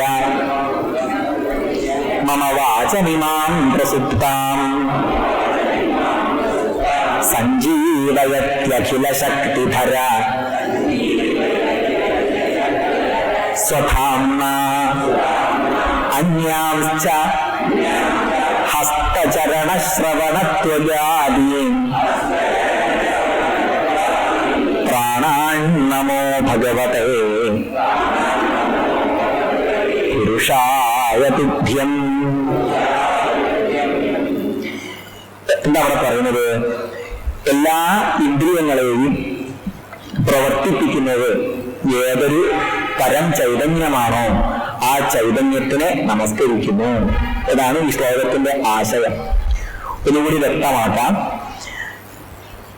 അഖില ശക്തിധര, അഖില ശക്തിധരനായ, അഖില ശക്തിധരൻ എന്ന് പറയുന്ന അർത്ഥം സകല ശക്തികൾക്കും കാരണമായി നിൽക്കുന്ന. എല്ലാ ശക്തിയും ആരിൽ നിന്നുണ്ടായതാണ്? ഭഗവാനിൽ നിന്നുണ്ടായതാണ്. ലളിതാസഹസ്രനാമത്തിൽ പറയുന്നുണ്ട്, ഇച്ഛാശക്തി, ജ്ഞാനശക്തി, ക്രിയാശക്തി സ്വരൂപിണി. ഇച്ഛാശക്തിയുമാണ്, ജ്ഞാനശക്തിയുമാണ്, ക്രിയാശക്തിയും ഇതിലൊക്കെ സ്വരൂപമാണ് എന്ന് പറയാണ്. ശാക്തകത്തിലാകുമ്പോൾ നേരത്തെ പറയാൻ വിട്ടുപോയതാ ആ മതങ്ങളുടെ കൂട്ടത്തില്. പരബ്രഹ്മത്തെ എങ്ങനെ കാണുന്നു? ശാക്തകത്തില് ദേവിയായി കാണും. ശാക്തേയ നമ്മുടെ പ്രധാനപ്പെട്ട ഒരു മതവിഭാഗമാണല്ലോ. ശാക്തേയ ഉപനിഷത്തുക്കളൊക്കെ ധാരാളമുണ്ട്. അവിടെ ദേവിയായിട്ട് കാണുന്നു. വ്യത്യാസമൊന്നുമില്ല. അവിടെ പരബ്രഹ്മത്തിൽ തന്നെ എന്തുണ്ട്? എല്ലാ ശക്തിയും നിറഞ്ഞു നിൽക്കുന്നുണ്ട്. ഇച്ഛാശക്തിയാണ്. ജ്ഞാനശക്തി, ഇച്ഛിക്കണമെങ്കിൽ ഒരു ശക്തി വേണ്ടേ? അതാണ് ഇച്ഛാശക്തി. ഗുരുവായൂരിൽ പോകണം എന്ന ആഗ്രഹം. ആഗ്രഹം ഉണ്ടാവണമെങ്കിൽ എന്ത് വേണം? ഒരു ശക്തി വേണം. എങ്കിൽ ആഗ്രഹിക്കാൻ കഴിയില്ല. ഇച്ഛിക്കണമെങ്കിൽ ഒരു ശക്തി വേണം. ഇച്ഛിച്ചാൽ മാത്രം പോരല്ലോ, ഗുരുവായൂർക്ക് പോകാനുള്ള അറിവുണ്ടാവണം. ഇവിടുന്ന് പറഞ്ഞാൽ പോകേണ്ടത് ഗുരുവായൂരിലേക്ക് ഏതാ വഴി, എളുപ്പമില്ല എത്തുക, ഇതൊക്കെ ആലോചിക്കണം, ഇതൊക്കെ മനസ്സിലാക്കണം. അതാണ് ജ്ഞാനശക്തി എന്ന് പറഞ്ഞാൽ. ഇച്ഛാശക്തിയും ജ്ഞാനശക്തിയും ഉണ്ടായിട്ട് കാര്യമില്ല. ക്രിയാശക്തി അങ്ങോട്ട് പോകണം, പോയാലേ അടുത്തുള്ളൂ. അല്ലെ? എല്ലാ അറിവും ഉണ്ട്, ആ റൂം എടുക്കേണ്ടതൊക്കെ നിശ്ചയുണ്ട്, ഒക്കെ അറിയാം. പക്ഷെ അത് പോകുന്നില്ലെങ്കിൽ എത്ര കിട്ടും? കാര്യമില്ല. ക്രിയ അതും കൂടി ഉണ്ടാവണം. ഇത് മൂന്നും കൂടി ചേർന്നതാണ് എല്ലാ ശക്തിക്കും അടിസ്ഥാനമാണ്. ഗീതാ ഉപനിഷത്തിലും ഭഗവത്ഗീതയിലൊക്കെ കാണാം ആത്മതഹാബലം. ആത്മാവിൽ നിന്നാണ് എല്ലാ ബലവും ഉണ്ടാവുന്നത്. ആത്മാവില്ലെങ്കിലോ ഒരു ബലവുമില്ല. ഒരു ഊർജം നമുക്ക് കിട്ടുന്നുണ്ട്. അതിനുള്ള കാരണം ആത്മാവിന്റെ ബലമാണ്. എന്ത് ചെയ്യാനും നടക്കാനും ഇരിക്കാനും ഏത് കാരണത്തിനും ഏത് കാര്യങ്ങൾ നമുക്ക് ചെയ്യാനും അടിസ്ഥാനമായി നിൽക്കുന്നത് ആത്മസ്വരൂപമായ ഭഗവാനാണ്. വേറൊരു തരത്തിൽ പറയുകയാണെങ്കിൽ, ഉദാഹരണം വെച്ച് പറയുകയാണെങ്കിൽ, നമ്മളിപ്പോ സ്റ്റൗവില് ഒരു പാത്രത്തിൽ വെള്ളം വെച്ചു, സ്റ്റവ് ഓണാക്കി. കുറച്ച് കഴിഞ്ഞാൽ വെള്ളം ഇങ്ങനെ വെട്ടിത്തിളയ്ക്കാൻ തുടങ്ങി. ഈ വെട്ടിത്തിളയ്ക്കുന്ന സമയത്ത് വെള്ളം വിചാരിച്ചാലോ എന്റെ കഴിവാണ്, ഞാൻ അതിനൊക്കെ കാരണം വിചാരിച്ചാലോ കാര്യമില്ല. അവിടെ ഒന്ന് സ്റ്റവ് ഒന്ന് താഴ്ത്തിയാൽ ഈ തിളക്കലൊക്കെ കഴിഞ്ഞു. ഇതേപോലെ ഭഗവാന്റെ ശക്തിയിലാണ് ഈ പ്രപഞ്ചം മുഴുവൻ പ്രവർത്തിക്കുന്നത്. എല്ലാ ശക്തിയും ഈശ്വരനിലാണ്. ഇതിനൊരു ഉപോത്ബലകമായിട്ടൊരു ഒരു കഥ ഉപനിഷത്തിൽ തന്നെ ഉണ്ട്, കേനോപനിഷത്തിലുണ്ട്. ദേവന്മാരും അസുരന്മാരും തമ്മിലുള്ള ഒരു സംഘർഷം, ഒരു യുദ്ധം ഉണ്ടായി. ആ യുദ്ധത്തില് ദേവന്മാര് വിജയിച്ചപ്പോ അവർക്ക് കുറച്ച് അഹങ്കാരം കൂടുതലായി. എന്റെ കഴിവുകൊണ്ടാണ് ജയിച്ചത് എന്ന് ഇന്ദ്രൻ പറഞ്ഞു. അല്ല, എന്റെ കഴിവുകൊണ്ടാണ് ജയിച്ചത് എന്ന് അഗ്നി പറഞ്ഞു. എല്ലാവരും അവരവരുടെ കഴിവിൽ വല്ലാതെ അഹങ്കരിക്കാൻ തുടങ്ങി. ഈ സമയത്ത് അവരുടെ മുമ്പിൽ ഒരു ജ്യോതിർലിംഗം അവിടെ പ്രത്യക്ഷപ്പെട്ടു. ശിവപുരാണത്തിൽ ശിവൻ പ്രത്യക്ഷപ്പെട്ടു എന്നാണ് പറയുക. യക്ഷം എന്നാണ് കേനോപനിഷത്തിൽ പറഞ്ഞത്. യക്ഷസ്വരൂപൻ ആരാണ്? പരമശിവൻ തന്നെയാണെന്ന് പറയാം. യക്ഷസ്വരൂപമായിരിക്കുന്ന ആ പരമാത്മാ ഭഗവാൻ മഹാദേവൻ അവരുടെ മുമ്പിൽ പ്രത്യക്ഷപ്പെട്ടു. എന്നിട്ട് ഓരോരുത്തരോടും ചോദിച്ചു, നിങ്ങൾ ആരാണ് എന്ന് ചോദിച്ചു. അപ്പൊ ഇന്ദ്രന്റെ കേമത്തങ്ങളൊക്കെ പറഞ്ഞു, വായുവിന്റെ യോഗ്യതകളൊക്കെ പറഞ്ഞു, അഗ്നിയുടെ മഹിമകളൊക്കെ പറഞ്ഞു. അവിടേക്ക് ഒരു പുൽക്കൊടി ഇട്ട് കൊടുത്തു. എന്നിട്ട് ഇതിനൊന്ന് ഇളക്കാൻ വേണ്ടി പറഞ്ഞു ദേവന്മാരോട്. വായുവിന് സാധിച്ചുവോ? സാധിച്ചില്ല. അഗ്നിക്ക് കഴിഞ്ഞോ? കഴിഞ്ഞില്ല. ഒരു ദേവന്മാർക്കും സാധിച്ചില്ല. ഇന്ദ്രൻ വന്നു നോക്കി. ദേവന്മാരുടെ നേതാവാണ് ഇന്ദ്രൻ. ഇന്ദ്രനും ഒന്നും സാധിച്ചില്ല. ഇങ്ങനെ നോക്കി നിന്നു ഇന്ദ്രൻ. ഈ സമയത്ത് അവിടേക്ക് സാക്ഷാൽ പാർവതീദേവി, ഉമാദേവി അങ്ങോട്ട് വന്നു. ഉമാദേവി വന്നിട്ട് ഇവർക്കായി, ഈ ദേവന്മാർക്കായി, പ്രത്യേകിച്ച് ഇന്ദ്രനായിട്ട് ഉപനിഷത്തിന്റെ തത്വങ്ങൾ മുഴുവൻ, ബ്രഹ്മത്തിന്റെ തത്വങ്ങൾ മുഴുവൻ പറഞ്ഞു കൊടുത്തു. നിങ്ങളിലുള്ള ബലം വാസ്തവത്തിൽ ആരുടെ ബലമാണ്? പരമാത്മാവിന്റെ ബലമാണ് എന്ന് പറയാണ്. ഇപ്പൊ പോലീസുകാർക്കുള്ള ബലം എന്താണ്? അവർക്ക് ലാത്തി കയ്യിൽ വെക്കാനും വേണമെങ്കിൽ ലാത്തി ചാർജ് ചെയ്യാനൊക്കെ കഴിയുന്നു. നമ്മൾ വടിയും കൊണ്ട് പോയാലോ? ഇങ്ങനെ പോയാൽ പിടിച്ച് അറസ്റ്റ് ചെയ്യും. അവർക്ക് എന്താണ് പിന്നിലുള്ള ബലം? ആരാണ്? ഗവൺമെന്റിന്റെ ബലമുണ്ട്. ഗവൺമെന്റ് അങ്ങോട്ട് പോയാലോ ഇവർക്ക് ബലമില്ല. ഒരു പോലീസുകാരൻ കണ്ടക്ടറോട് പറഞ്ഞു, എടോ നാളെ ഞാൻ റിട്ടയർഡ് ആവുമെന്ന് പറഞ്ഞു. എന്നും കൂടി എനിക്ക് സർവീസ് ഉള്ളൂ എന്ന് പറഞ്ഞു. അതുവരെ അയാൾ കൈ കാണിച്ചാൽ നിർത്തിയിരുന്ന ബസ് പിറ്റേ ദിവസം മുതൽക്ക് 4 പ്രാവശ്യം കൈ കാണിച്ചിട്ട് നിർത്തുന്നില്ല. എന്താ കാരണം? ബലം പോയി, പിൻബലം കഴിഞ്ഞു. അതുവരെ ആ ബഹുമാനമുള്ളൂ. അതുപോലെ ഈ ദേവന്മാർ എന്നൊക്കെ പറഞ്ഞാൽ എന്താണ്? ഭഗവാന്റെ കീഴിലുള്ള ശക്തികളാണ്. ഭഗവാനാണ് പരംബലം. അതവിടെ പറഞ്ഞത്, സകല ശക്തികളെ ധരിച്ചിരിക്കുന്ന ഭഗവാൻ. യാതൊരുവൻ, യഹച യാതൊരു തത്വമുണ്ടോ, അന്തപ്രവിശ്യ ആ പരമാത്മാ. ദേവന്മാർക്കും, ദേവന്മാർ എന്ന് പറഞ്ഞാൽ അവിടെ അർത്ഥം ഓരോ പ്രകൃതി പ്രതിഭാസങ്ങളുടെ പിന്നിലും ഓരോ ശക്തിയുണ്ട്. ആ ശക്തിയെയാണ് ദേവന്മാർ എന്ന് വിളിക്കുന്നത്. പ്രകൃതി പ്രതിഭാസങ്ങളുടെ പിന്നിലുള്ള ശക്തികൾ, അതാണ് ദേവന്മാർ.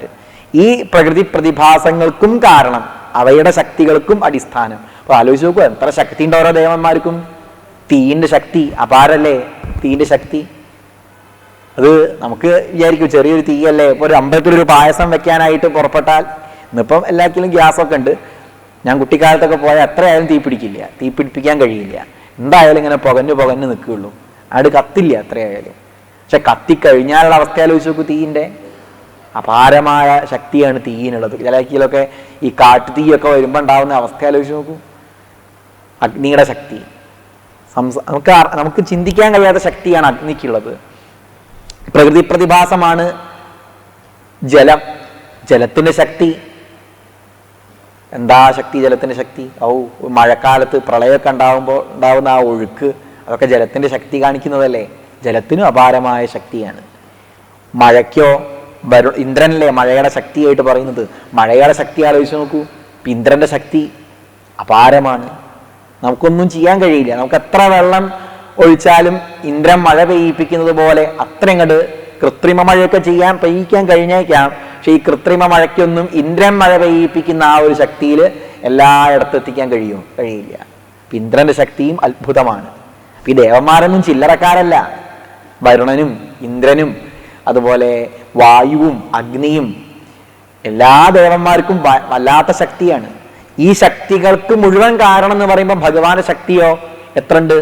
അത് ചിന്തിച്ചാൽ നമുക്ക് ചിന്തിച്ച് നോക്കൂ, എത്ര ചിന്തിക്കാൻ ഉണ്ടാവും, എത്രയാ നമുക്ക് കണ്ടുപിടിക്കാൻ കഴിയില്ല. അത്ര വലിയ ശക്തി, അനന്തശക്തി എന്നൊക്കെ പറയണം.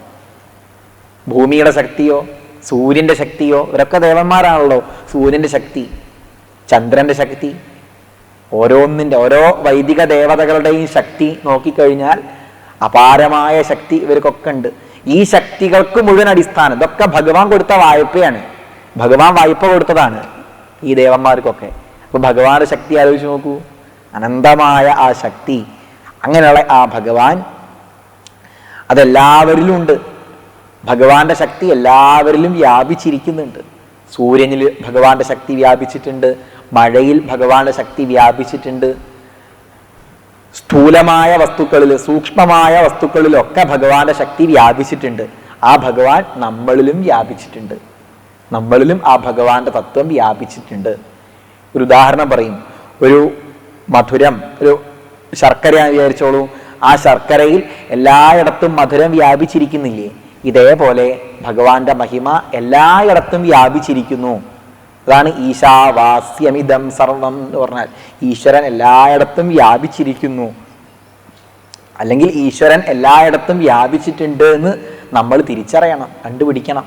എല്ലായിടത്തും ഭഗവാന്റെ ശക്തി ഉണ്ട്, ഓരോന്നിലും ഉണ്ട്. പൂവിൻ പരിമളം പോലെ ഗോവിൽ പൊരുളു പോലവേ എന്ന് പറയുന്നുണ്ടല്ലോ. പൂവിൻ പരിമളം പോലെ, പൂവിൻ്റെ അകത്ത് എവിടെയാ സുഗന്ധം പറയാൻ കഴിയുമോ? എല്ലായിടത്തും ആ ഭഗവാന്റെ ആ പൂവിൻ്റെ സുഗന്ധം വ്യാപിച്ചിരിക്കുന്നുണ്ട്. ഇതുപോലെ ഭഗവാന്റെ ശക്തി എല്ലായിടത്തും വ്യാപിച്ചിരിക്കുന്നുണ്ട്. അങ്ങനെയുള്ള ഭഗവാൻ എന്നിലും പ്രവേശിച്ചു. എന്നിട്ടോ പ്രസുപ്താം ഇമാം വാചം, ഉറങ്ങിക്കിടക്കുന്നതായ എൻ്റെ ഈ വാക്കിനെ പ്രചോദിപ്പിക്കുന്നു. ഇപ്പൊ സ്തുതിക്കുക എന്ന് പറഞ്ഞാൽ എന്താണ്? വാക്ക് പറയുകയാണല്ലോ. ഈ പറയാൻ കഴിയുന്നത് എന്തുകൊണ്ടാണ്? ഭഗവാൻ എന്നിൽ പ്രവേശിച്ചത് കൊണ്ടാണ്. അല്ലെങ്കിൽ പറയാൻ സാധിക്കില്ല, സംസാരിക്കാൻ കഴിയില്ല. ഈ പറയുന്നതിന് കുറേ ഭാവങ്ങളുണ്ട്. പരാ, പശ്യന്തി, മധ്യമ, വൈഖരി, ഇങ്ങനെ 4 ഘട്ടങ്ങളുണ്ട് വാക്കിന്. പരാ എന്ന് പറഞ്ഞാൽ എവിടെയാണ്? മൂലാധാരത്തിലാണ് പരാ. അത് കുറച്ചും കൂടി മുകളിലേക്ക് എത്തി, പശ്യന്തി ആയി. മധ്യമയാവുമ്പോഴോ കണ്ഠത്തിലെ അടുത്തേക്ക് എത്തി. വൈഖരി ആവുമ്പോഴോ നമ്മൾ പറഞ്ഞു, സംസാരിച്ചു. അങ്ങനെയാണല്ലോ ഏതൊരു കാര്യവും അങ്ങനെയല്ലേ. ഇപ്പോൾ ഒരാളെ കണ്ടു, മേനോൻ സാറെ കണ്ടു വിചാരിക്കുക. കണ്ടാൽ ആദ്യം എന്ത് വിചാരിക്കും? ഒന്ന് ചിരിക്കണം എന്ന് വിചാരിക്കും. ചിരിക്കണം എന്നുള്ള വിചാരം എവിടെ നിന്നാണ്? അത് ഉള്ളിൽ നിന്ന് വരികയാണ്. ചിരിക്കണം. അതിങ്ങനെ ഉയർന്നു, അത് പശ്യന്തിയായിട്ട് മാറി, അത് മധ്യമയായിട്ട് മാറി. അതെന്തായി മാറുന്നു? അത് ചിരിക്കുകയാണ് പിന്നെ കാണുമ്പോൾ. അത് കുറച്ചാണ്ട് കഴിഞ്ഞാലാണ് അതൊക്കെ വേഗം നടക്കും. ഇതിപ്പം പറയുന്ന സമയമൊന്നും വേണ്ട. ഇത് കാര്യങ്ങളൊക്കെ വളരെ പെട്ടെന്നാണ് സംഭവിക്കുക.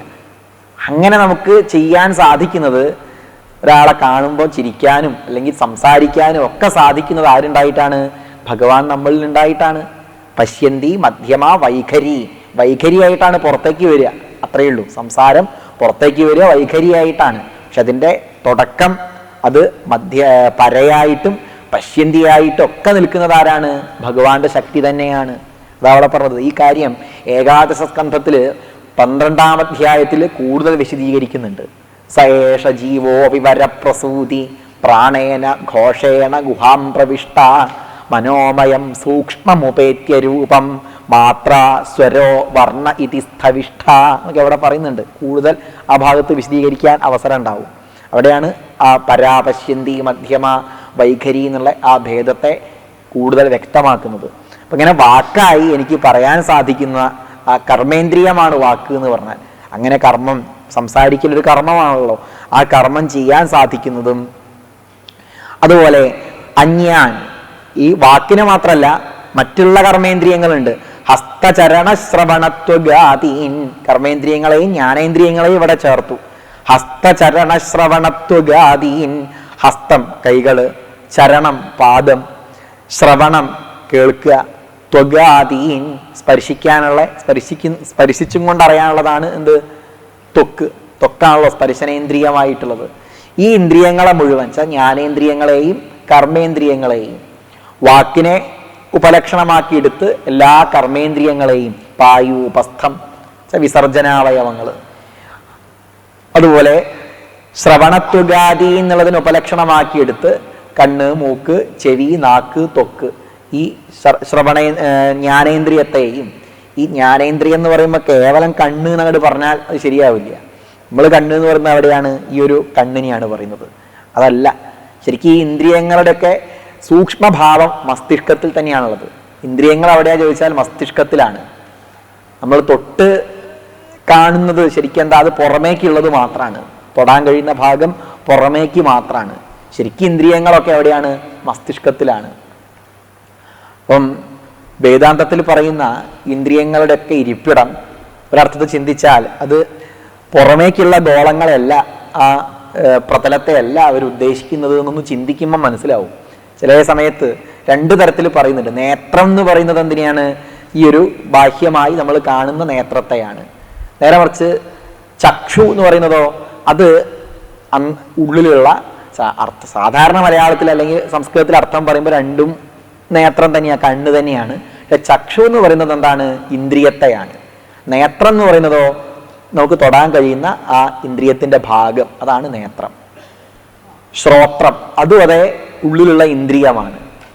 അതിന് കർണം എന്നൊക്കെയാണ് സാധാരണ പറയാറുള്ളത്. കർണം എന്ന് പറയും. കർണം എന്ന് പറയുന്നത് എന്താണ്? നമ്മൾ സാധാരണ തൊടുന്ന ഭാഗം. ഇങ്ങനെ രണ്ടായിട്ട് പൊതുവെ പറയാറുണ്ട്. അപ്പൊ ഇന്ദ്രിയങ്ങൾ എവിടെയാണുള്ളത്? ഒക്കെ മസ്തിഷ്കത്തിൽ ഉള്ളിൽ തന്നെയാണുള്ളത്. അതവിടെ പറഞ്ഞത്. അപ്പൊ ഈ ഇന്ദ്രിയങ്ങൾക്ക് മുഴുവൻ അടിസ്ഥാനമായി നിൽക്കുന്ന ഹസ്തചരണ ശ്രവണത്വഗാതീൻ, ഇന്ദ്രിയങ്ങളെ മുഴുവൻ പ്രവർത്തിപ്പിക്കുന്ന, അതോടൊപ്പം പ്രാണങ്ങളെയും പ്രവർത്തിപ്പിക്കുന്ന.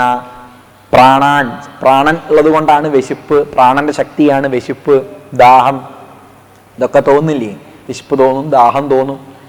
അതുപോലെ പ്രാണൻ തന്നെ പ്രാണൻ, അപാനൻ, വ്യാനൻ, ഉദാനൻ, സമാനൻ, ഇങ്ങനെ 5 പ്രകാരത്തിൽ പ്രാണശക്തി ചലിക്കുന്നുണ്ട്. അപാനവായു, വ്യാനൻ വെച്ചാൽ എല്ലായിടത്തും എല്ലാ നാഡികളിലും വ്യാപിച്ചിരിക്കുന്നതാണ് വ്യാനൻ. ഉദാനവായുവിൻ്റെ പ്രവർത്തനമാണ്. ചില സമയങ്ങളിൽ ഛർദിയൊക്കെ ഉണ്ടാവുന്നില്ലേ? ഛർദിയൊക്കെ ഉണ്ടാവാൻ കാരണം വിഷമൊക്കെ ഉള്ളിൽ കയറിയാൽ ഛർദിക്കൊക്കെ ചെയ്യും. അതൊക്കെ ഉദാനവായുവിൻ്റെ പ്രവർത്തനമാണ് എന്ന് ചിലർ പറയാറുണ്ട്. ചില ശാസ്ത്രങ്ങളിൽ പറയുന്നുണ്ട്.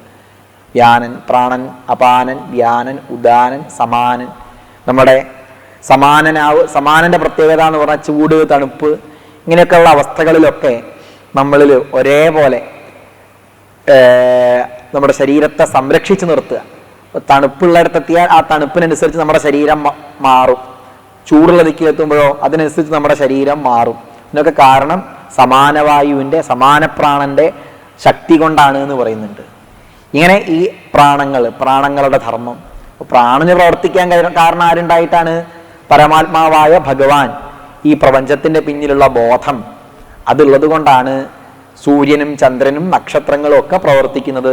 അതേ ബോധം തന്നെയാണ് നമ്മുടെ ഈ വെഷ്ടിയിൽ, മറ്റത് സമഷ്ടി, വെഷ്ടിയിൽ നമ്മുടെ ഇന്ദ്രിയങ്ങൾക്കും അതുപോലെ പ്രാണനും എല്ലാം കാരണമായി നിൽക്കുന്നത്.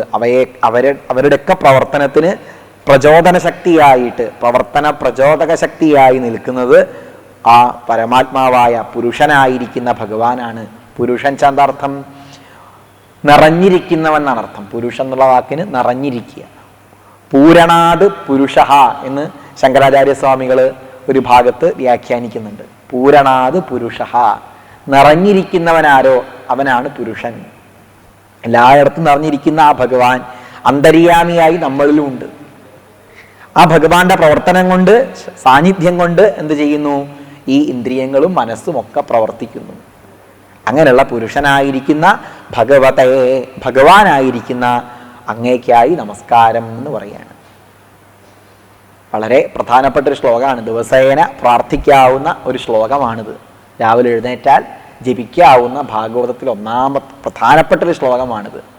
യോന്ത പ്രവിശ്യ മമ വാചമിമാം പ്രസുപ്താം സഞ്ജീവയത്യഖില ശക്തിധരസ്വധാംന അന്യാംശ്ച ഹസ്തചരണശ്രവണത്വഗാദീൻ പ്രാണാൻ നമോ ഭഗവതേ പുരുഷായ തുഭ്യം.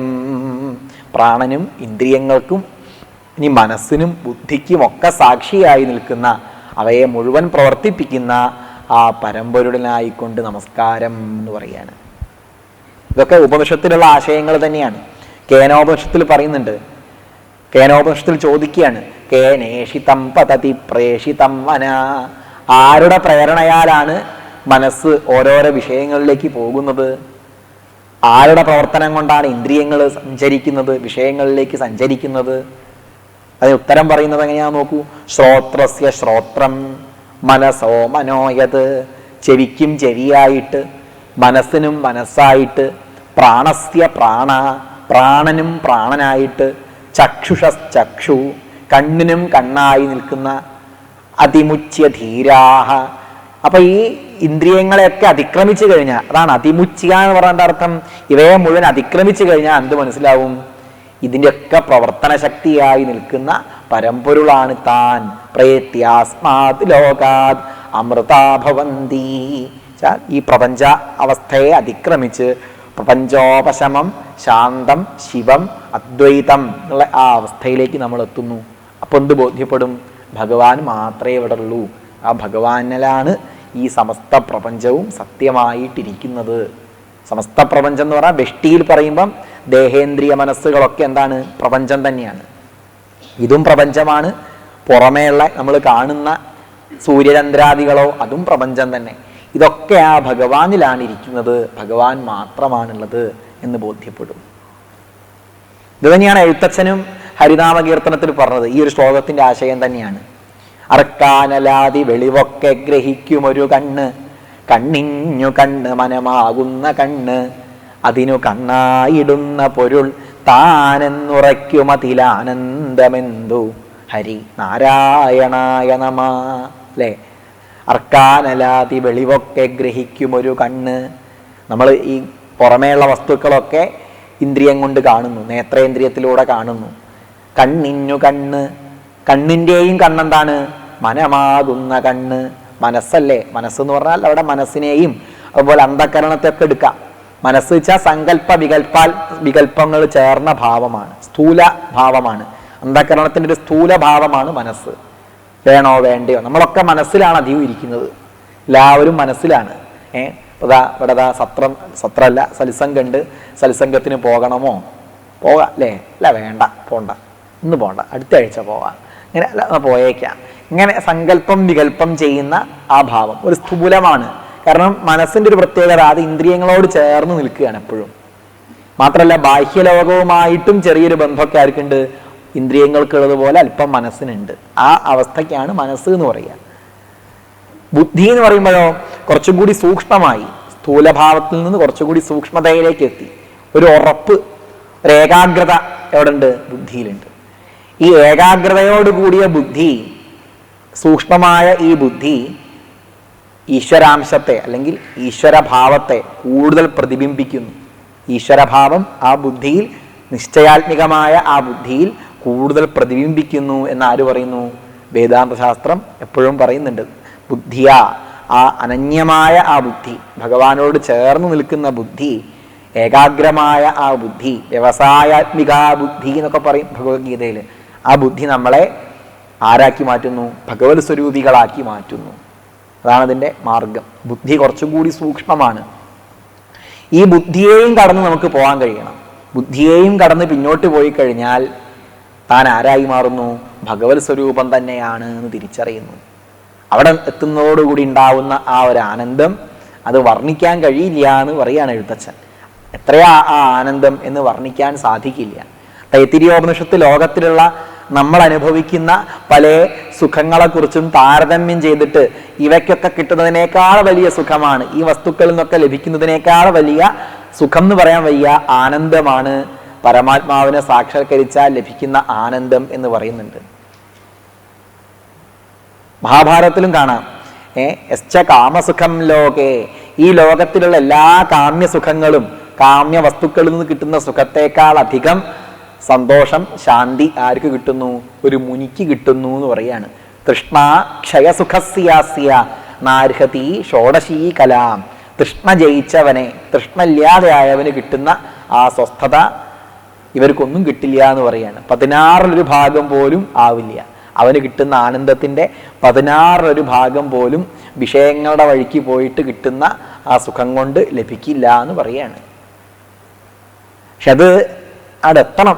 എത്താതെ നമ്മൾ എനിക്ക് ആഗ്രഹമൊന്നും ഇല്ല എന്ന് പറഞ്ഞാൽ അഭിനയിച്ചിട്ട് കാര്യമില്ല.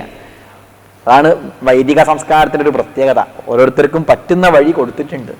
നമുക്ക് അത്രത്തോളം ഉയരാൻ സാധിക്കുന്നില്ല, എന്ത് ചെയ്യണം? കർമ്മങ്ങളൊക്കെ ചെയ്ത് ജീവിക്കാം. അത്രേ ചെയ്യാൻ കഴിയുള്ളെങ്കിൽ അത് മതി. അങ്ങനെ തന്നെ പോയാലും അവസാനം മനസ്സ് ശുദ്ധമായിട്ട് ഈ ഒരു തലത്തിലേക്ക് എത്തും. മുനി എത്തിച്ചേരുന്ന ഘട്ടത്തിലേക്ക് നമ്മളും ഒരു ഘട്ടത്തിലെത്തും. അന്നേരം എത്തിയാൽ മതി. അതിനുള്ള ശ്രമങ്ങൾ നമ്മൾ ചെയ്യണം എന്ന് മാത്രം.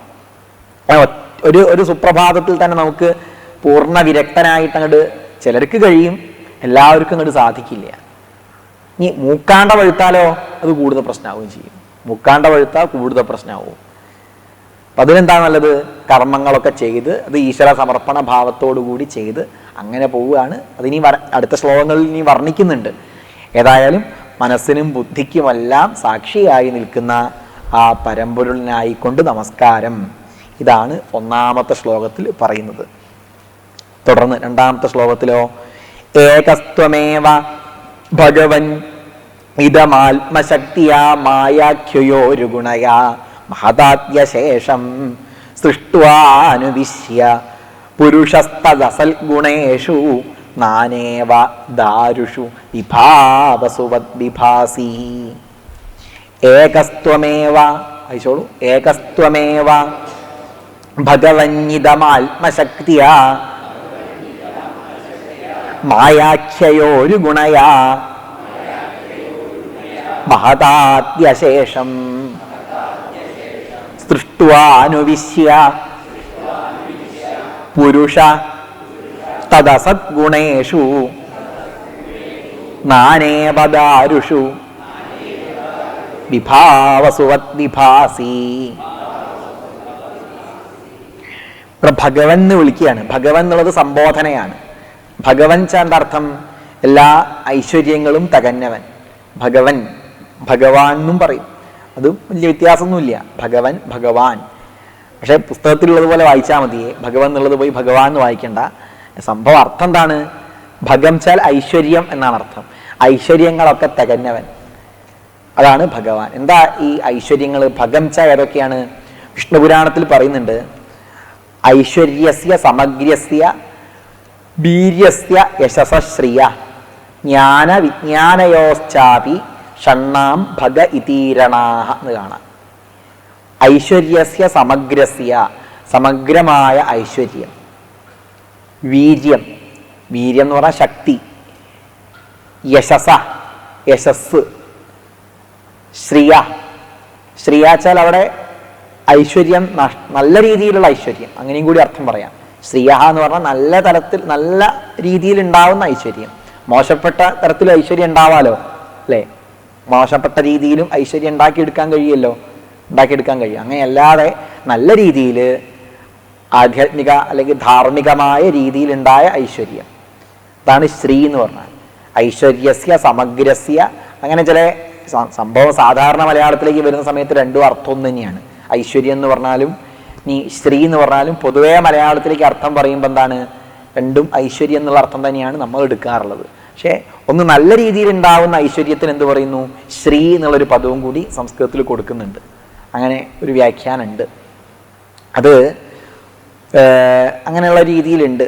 ഇപ്പം കാളിദാസൻ്റെ രഘുവംശത്തിൽ ഒരു ശ്ലോകമുണ്ട്. ത്യാഗായ സംഭൃതാർത്ഥാനാം സത്യായ മിതഭാഷിണാം യശസേ വിജിഗീഷൂണാം പ്രജായൈ ഗൃഹമേധിനാം സോഹം ആജന്മശുദ്ധാനാം ആഫലോദയ കർമ്മണാം ആ സമുദ്രക്ഷിതീശാനാം എന്നൊക്കെ രഘുവംശത്തിൽ വർണ്ണന വരുന്നുണ്ട് തുടക്കത്തിൽ തന്നെ. യശസ്സേ വിജിഗീഷൂണാം, യശസ് അതുപോലെ പ്രശസ്തി. സാധാരണ നമ്മളെ മലയാളത്തിൽ യശസ് എന്ന് പറഞ്ഞാലും പ്രശസ്തി എന്ന് പറഞ്ഞാലും എന്താ അർത്ഥം? പ്രശസ്തി തന്നെയാണ് അർത്ഥം. പക്ഷേ യശസ്സിന് സംസ്കൃതത്തിൽ കുറച്ചും കൂടി അർത്ഥമുണ്ട്. നല്ല കാര്യങ്ങളെ കൊണ്ടുണ്ടാവുന്ന പ്രശസ്തി, അതാണെന്ത്? യശസ്. നല്ല കാര്യങ്ങളെ കൊണ്ട് കിട്ടുന്ന പ്രശസ്തിക്കാണ് എന്ത് പറയുക? യശസ്. യശോധനാനാം ഹി യശോഗരീയസ, രഘുവംശത്തിൽ കാണാം. യശോധനന്മാർക്ക് ഏറ്റവും വലുതെന്താണ്? യശസ് തന്നെയാണ് ഏറ്റവും വലുത് എന്നാണ്. യശോധനാനാം ഹി, യശസ്സിനെ ധനമായിട്ട് കാണുന്നവർക്ക് യശോഗരീയസ, യശസ് തന്നെയാണ് ഏറ്റവും വലിയ കാര്യം. ശ്രീരാമൻ സീതയെ ഉപേക്ഷിക്കുന്ന സന്ദർഭത്തിൽ കാളിദാസൻ പറയുന്ന ശ്ലോകമാണിത്. യശോധനാനാം ഹി യശോഗരീയസ, യശോധനന്മാർക്ക് ഏറ്റവും വലുതെന്താണ്? യശസ്സാണ്. കാരണം തൻ്റെ കൊട്ടാരത്തിൽ, തൻ്റെ രാജ്യത്തിലുള്ളവർക്ക് തൻ്റെ കൊട്ടാരത്തിലുള്ള ഒരാളെ കുറിച്ച് ഒരു ചീത്ത അഭിപ്രായം ഉണ്ടെങ്കിൽ അത് ആ സ്ത്രീയായാലും കുഴപ്പമില്ല, പുരുഷനായാലും കുഴപ്പമില്ല, ആ ബന്ധുവിനെ മാറ്റി നിർത്തേണ്ടത് ഒരു രാജാവിൻ്റെ കർത്തവ്യമാണ്. കാരണം എന്താണ്? യശോധനാനാം ഹി, യശസ്സിനെ ധനമായിട്ട് എടുക്കുന്നവർക്ക് യശസ് ഏറ്റവും വലിയ കാര്യമാണ്. ഒരു മോശഭിപ്രായവും തൻ്റെ പ്രജകള് തന്നെ കുറിച്ച് പറയരുത്. അതാണ് ഒരു രാജാവിൻ്റെ ആ കാലഘട്ടത്തിലുള്ള കർത്തവ്യം. ഒരാൾ ഒരു കുഴപ്പവും ചെയ്യരുത്, പറയരുത്. അപ്പൊ ഈ യശസ്സും പ്രശസ്തിയും മലയാളത്തിൽ എന്താണ് ഒരേപോലെയാണെങ്കിലും സംസ്കൃതത്തിൽ യശസ് എന്ന് പറയുമ്പം നല്ല കാര്യങ്ങളെ കൊണ്ടുണ്ടാവുന്ന പ്രശസ്തിയാണ്. ഇതേപോലെ ഐശ്വര്യം രണ്ടും, ശ്രീ എന്ന് പറഞ്ഞാലും ഐശ്വര്യം എന്ന് പറഞ്ഞാലും ഒക്കെ ഐശ്വര്യമാണെങ്കിലും നല്ല കാര്യങ്ങളെ കൊണ്ടുണ്ടാവുന്ന ഐശ്വര്യം, അതാണ് ശ്രീ. ജ്ഞാന വിജ്ഞാനയോശ്ചൈവ, ജ്ഞാനം വിജ്ഞാനം. ജ്ഞാനം വെച്ചാൽ അറിവ്, വിജ്ഞാനം എന്ന് പറഞ്ഞാലോ വിശേഷമായ ജ്ഞാനം, അതാണ് വിജ്ഞാനം. സാഹിത്യം, ശാസ്ത്രം, ഇതിനെക്കുറിച്ചുള്ള വിശേഷ ജ്ഞാനം. വിജ്ഞാനം ശില്പ എന്നൊക്കെ ആണ് അമരകോശത്തിൽ. വിജ്ഞാനം എന്ന് പറഞ്ഞാൽ എന്താണ്? ശില്പശാസ്ത്രാദി എന്ന് പറയും. ശില്പശാസ്ത്രം, സാഹിത്യശാസ്ത്രം, അതുപോലെ അർത്ഥശാസ്ത്രം, ഗണിതശാസ്ത്രം, ഇങ്ങനെയുള്ള പ്രത്യേക വിഷയങ്ങളെ കുറിച്ചുള്ള ജ്ഞാനത്തിനാണ് ഭാഷയിൽ എന്ത് പറയുക? വിജ്ഞാനം എന്ന് പറയുക. ഇതൊക്കെ ആരിലുണ്ട്? ഭഗവാനിലുണ്ട്. ഇനി ജ്ഞാനം എന്നുള്ളതിനെ വേദാന്ത തരത്തിൽ പറയുകയാണെങ്കിലോ, ജ്ഞാനം എന്ന് പറഞ്ഞാൽ വേദാന്ത തത്വങ്ങളെ കുറിച്ചുള്ള അറിവ്, അതാണ് ജ്ഞാനം. വിജ്ഞാനം എന്ന് പറഞ്ഞാലോ ഈ അറിഞ്ഞ കാര്യം അനുഭവത്തിലിരിക്കുക, അറിഞ്ഞ കാര്യത്തിൽ തന്നെ ഉറച്ച് സമാഹിതാവസ്ഥയിലിരിക്കുന്ന ഭാവം, അനുഭൂതി തലത്തിലേക്ക് എത്തിയ അവസ്ഥ, അതാണ് വിജ്ഞാനം. ഭഗവാന് എന്തുണ്ട്? വേദാന്ത ജ്ഞാനമുണ്ട്. വേദാന്ത വിജ്ഞാനത്തിൽ അമർന്നിരിക്കുകയാണ് ഭഗവാൻ. ഇങ്ങനെയുള്ള കാരണങ്ങളെ കൊണ്ട് ഈശ്വരൻ ആരായി? ഭഗവാൻ ആയി. ഭഗവാൻ എന്നുള്ള പേര് അങ്ങനെ വന്നതാണ്. വിഷ്ണു പുരാണത്തിൽ പൊതുവെ ഭഗവാൻ എന്നുള്ള പേര് എല്ലാ ദേവതകളെ കുറിച്ച് പറയുമ്പോഴും ഭഗവാൻ എന്ന് വിശേഷിപ്പിക്കാറുണ്ട്. വിഷ്ണുവിന് പ്രത്യേകമായിട്ട് ഭഗവാൻ എന്നുള്ള ആ ഒരു പദം പ്രയോഗിക്കാറുണ്ട്. ഗുരുനാഥന്മാർക്ക് ഭഗവാൻ എന്നുള്ള പദം പ്രയോഗിക്കാറുണ്ട്. ഭഗവാൻ രമണ മഹർഷി അല്ലേ ഭഗവാൻ എന്ന് പറയാറുണ്ട്. ഭഗവാൻ എന്നുള്ള വാക്ക് ഗുരുനാഥന്മാർക്കൊക്കെ നമ്മൾ കൊടുക്കാറുണ്ട്. കാരണം ജ്ഞാനവിജ്ഞാനം, വേദാന്ത ജ്ഞാനമുണ്ട്. വേദാന്ത വിജ്ഞാനത്തിൽ ഇരിക്കുന്ന ആ ബ്രഹ്മാവസ്ഥയിൽ, ബ്രഹ്മസ്വരൂപസ്ഥിതിയിൽ ഉറച്ചിരിക്കുന്ന ഗുരുനാഥന്മാർക്കും നമ്മൾ ഭഗവാൻ എന്നുള്ള പേര് നൽകുന്നു. അപ്പൊ ഭഗവാൻ ഏകഹ, വാസ്തവം പറയുകയാണെങ്കിൽ അങ്ങ് ആരാണ്? ഏകനാണ്. ഏകഹാത്വം, ഏകൻ തന്നെയാണ് അവിടുന്ന്. ഏകദൈവ വിശ്വാസം എന്നുള്ളത് വേറെ ഏതെങ്കിലും മതങ്ങളിൽ നിന്ന് വന്നതാണോ? നമുക്ക് അല്ല. നമ്മൾ പരമാത്മാവിനെ ഏകമായി തന്നെയാണ് കാണുന്നത്. ഏകമായി എന്ന് മാത്രമല്ല, രണ്ടാമതെന്തെങ്കിലും ഉണ്ടോ? ഇല്ല, ഭഗവാൻ മാത്രമേ ഉള്ളൂ എന്നാണ്. ഒരു ദൈവം ഉണ്ട് എന്നല്ല നമ്മൾ പറയുന്നത്, ഇവിടെ ദൈവം മാത്രമേ ഉള്ളൂ എന്നാണ്. ഈ ഒരു ശ്ലോകത്തിന്റെ അന്വയം പറഞ്ഞതിന് ശേഷം നമുക്ക് കുറച്ച് സമയം ഒന്ന് നിർത്താം. അന്വയം പറഞ്ഞതിന് ശേഷം എന്നിട്ട് വ്യാഖ്യാനിക്കാം കഴിഞ്ഞിട്ട്. അങ്ങ് ഉരുഗുണയാ, മഹത്തായ ഗുണങ്ങളോടുകൂടിയ മായാഖ്യയ, മായ എന്ന് പേരായ മായാഖ്യയ, മായ ആത്മശക്തിയ, മായ വേറെന്തെങ്കിലും ശക്തിയാണോ? അല്ല, തൻ്റെ തന്നെ ശക്തിയായ മായയാൽ മഹദാദി അശേഷം, മഹത്തത്വം തുടങ്ങിയ ഈ സർവത്തിനെയും, മഹദാദി അശേഷം ഇതം, മഹത്തത്വം, അഹന്തത്വം, പഞ്ചമഹാഭൂതങ്ങള്, പഞ്ചതന്മാത്രകള്, പഞ്ചമഹാഭൂതങ്ങള്, ജ്ഞാനേന്ദ്രിയങ്ങള്, കർമ്മേന്ദ്രിയങ്ങള്, അന്ധക്കരണങ്ങള്, ദേവന്മാര് ഈ വിഷയങ്ങളെ മുഴുവൻ സൃഷ്ടിച്ചിട്ട് ഇതിനെല്ലാം മായ കൊണ്ട് സൃഷ്ടിച്ചിട്ട് എന്ത് ചെയ്യുന്നു? അനുവിശ്യ ഭഗവാൻ അവയിലൊക്കെ പ്രവേശിച്ചു. ഇതൊക്കെ ഉപനിഷത്തിൽ തന്നെ കാണാം. തൽ സൃഷ്ടുവ തദേവ അനുപ്രാവിശൽ. ഇതിനൊക്കെ സൃഷ്ടിച്ചിട്ട് ഭഗവാൻ എന്ത് ചെയ്തു? അതിലൊക്കെ പ്രവേശിച്ചു, അനുപ്രവേശിച്ചു. അതിലേക്ക് ഭഗവാൻ പ്രവേശിച്ചു. ഭഗവാൻ തന്നെ സൃഷ്ടിച്ചു, അതിലേക്കൊക്കെ ഭഗവാൻ പ്രവേശിച്ചു എന്ന് പറയാണ്. അസത് ഗുണേഷു.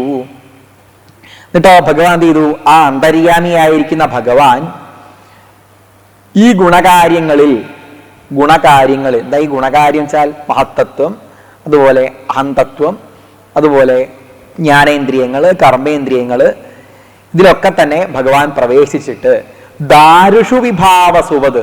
ദാരുചാൽ മരം, ദാരുച മരം എന്നാണ് അർത്ഥം. മരങ്ങളിൽ വിഭാവസുവൽ. വിഭാവസുച്ചാൽ ആരാണ്? അഗ്നി. മരങ്ങളിലൊക്കെ അഗ്നിയുണ്ട്. മരങ്ങളിലൊക്കെ അഗ്നി ഉള്ളതുപോലെ ഭഗവാൻ എന്ത് ചെയ്യുന്നു? താൻ സൃഷ്ടിച്ച ഈ വസ്തുക്കളിലൊക്കെ പ്രവേശിച്ചിട്ട് മരങ്ങളിൽ അഗ്നി എന്നതുപോലെ ഭഗവാൻ പ്രകാശിക്കുന്നു. മരങ്ങളിൽ അഗ്നിയെ എപ്പോഴാ കാണുക? രണ്ട് മരങ്ങൾ കൂട്ടി ഉരസിക്കഴിഞ്ഞാൽ അവിടെ അഗ്നി കാണും, അല്ലെ? രണ്ട് മുളകൾ കൂടി ഇങ്ങനെ കൂട്ടി യോജിച്ചാൽ ഇങ്ങനെ കുറേ നേരം ഇങ്ങനെ ഉരസുമ്പോഴാണ് കാട്ടുതീയൊക്കെ ഉണ്ടാവുക. മരങ്ങളിലൊക്കെ അഗ്നി ഉണ്ട്.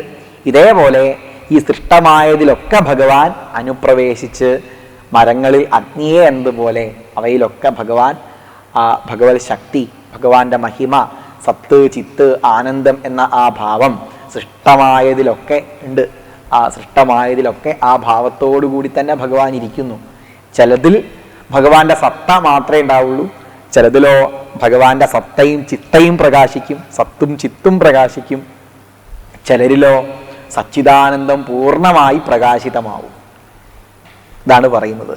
അത് നമുക്ക് ഈ ശ്ലോകത്തിൻ്റെ ആശയം. അവിടെ പറഞ്ഞത് ഏകസ്ത്വമേവ, അങ്ങ് ഏകനാണ്. ഏകനാണ് എന്ന് പറഞ്ഞാൽ ഒരാളെ, ഒരു ശക്തി ഒന്ന് മാത്രമേ ഉള്ളൂ.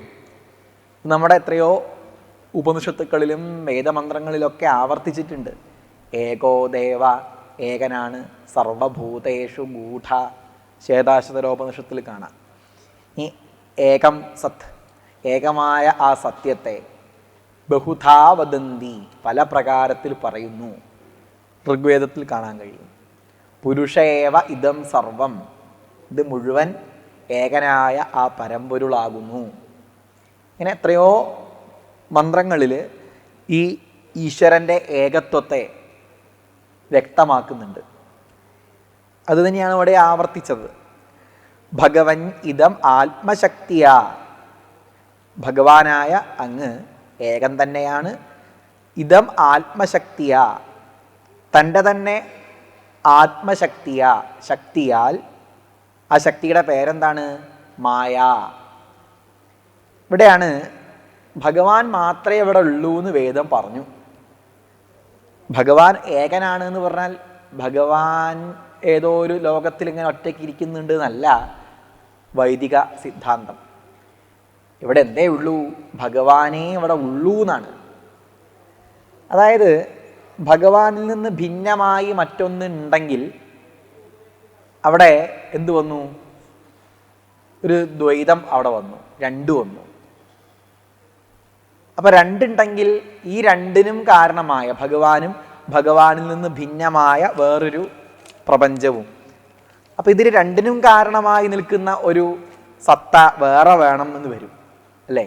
ഇതിന് രണ്ടിനും ഇരിപ്പിടമായി ഇരിക്കാൻ ഈ രണ്ട് വിഷയങ്ങൾക്കും അടിസ്ഥാനമായ ഒരു സത്യം വേറെ വേണം എന്ന് വന്നു. അപ്പൊ ഭഗവാൻ അല്ലാതെ വേറെ ഒന്നുണ്ട് എന്ന് വന്നാൽ ഇങ്ങനെയുള്ള കുറേ കുഴപ്പങ്ങളുണ്ട്, പ്രശ്നങ്ങൾ വരുന്നുണ്ട്. ഏതൊക്കെയാണ്? എന്തൊക്കെ പ്രശ്നങ്ങളാണുള്ളത്? വേദത്തിൽ പറയും ഭഗവാൻ ഏകമാണ്, സർവത്തിനും കാരണമായി നിൽക്കുന്നവനാണ്, പരമകാരണമാണ് എന്ന് വരും. അപ്പൊ പരമകാരണം രണ്ടെണ്ണം ഉണ്ടാവാൻ പാടില്ലല്ലോ, രണ്ടെണ്ണം ഉണ്ടാവാൻ പാടില്ല. അപ്പം ഇത്തരത്തിലുള്ള പ്രശ്നങ്ങൾ ഭഗവാൻ ജനിക്കുന്നുണ്ട് എന്ന് വരും, അല്ലേ? ഭഗവാനിൽ നിന്ന് ഭിന്നമായി വേറൊന്നുണ്ട് എന്ന് വന്നാൽ അവിടെ രണ്ടുണ്ട് എന്ന് വന്നു. പിന്നെ ഭഗവാൻ മാറുന്നുണ്ട് എന്ന് വന്നാലോ, ഭഗവാൻ തന്നെയാണ് പലതായിട്ട് തീർന്നത് എന്ന് പറയുമ്പോൾ അവിടെ ഒരു കുഴപ്പമുണ്ട്. പലതാവുക വെച്ചാൽ എന്താ അർത്ഥം? മാറുക എന്നാണ് അർത്ഥം. അപ്പം മാറുന്നു എന്ന് വന്നാൽ എന്താ അർത്ഥം? വികാരം വരുന്നു, മാറ്റങ്ങൾ വരുന്നു എന്ന് വരുമ്പോൾ ഒരു തരത്തിൽ പറയാച്ചാൽ മാറ്റം എന്ന് പറഞ്ഞാൽ എന്താ? നാശം തന്നെയാണ് അല്ലേ? മാറുക എന്ന് പറഞ്ഞാൽ എന്താണ്? ഒന്നിൻ്റെ സ്വരൂപം മാറുന്നു എന്ന് പറഞ്ഞാൽ അതില്ലാതെയായി തന്നെയല്ലേ അർത്ഥം വരിക അല്ലേ?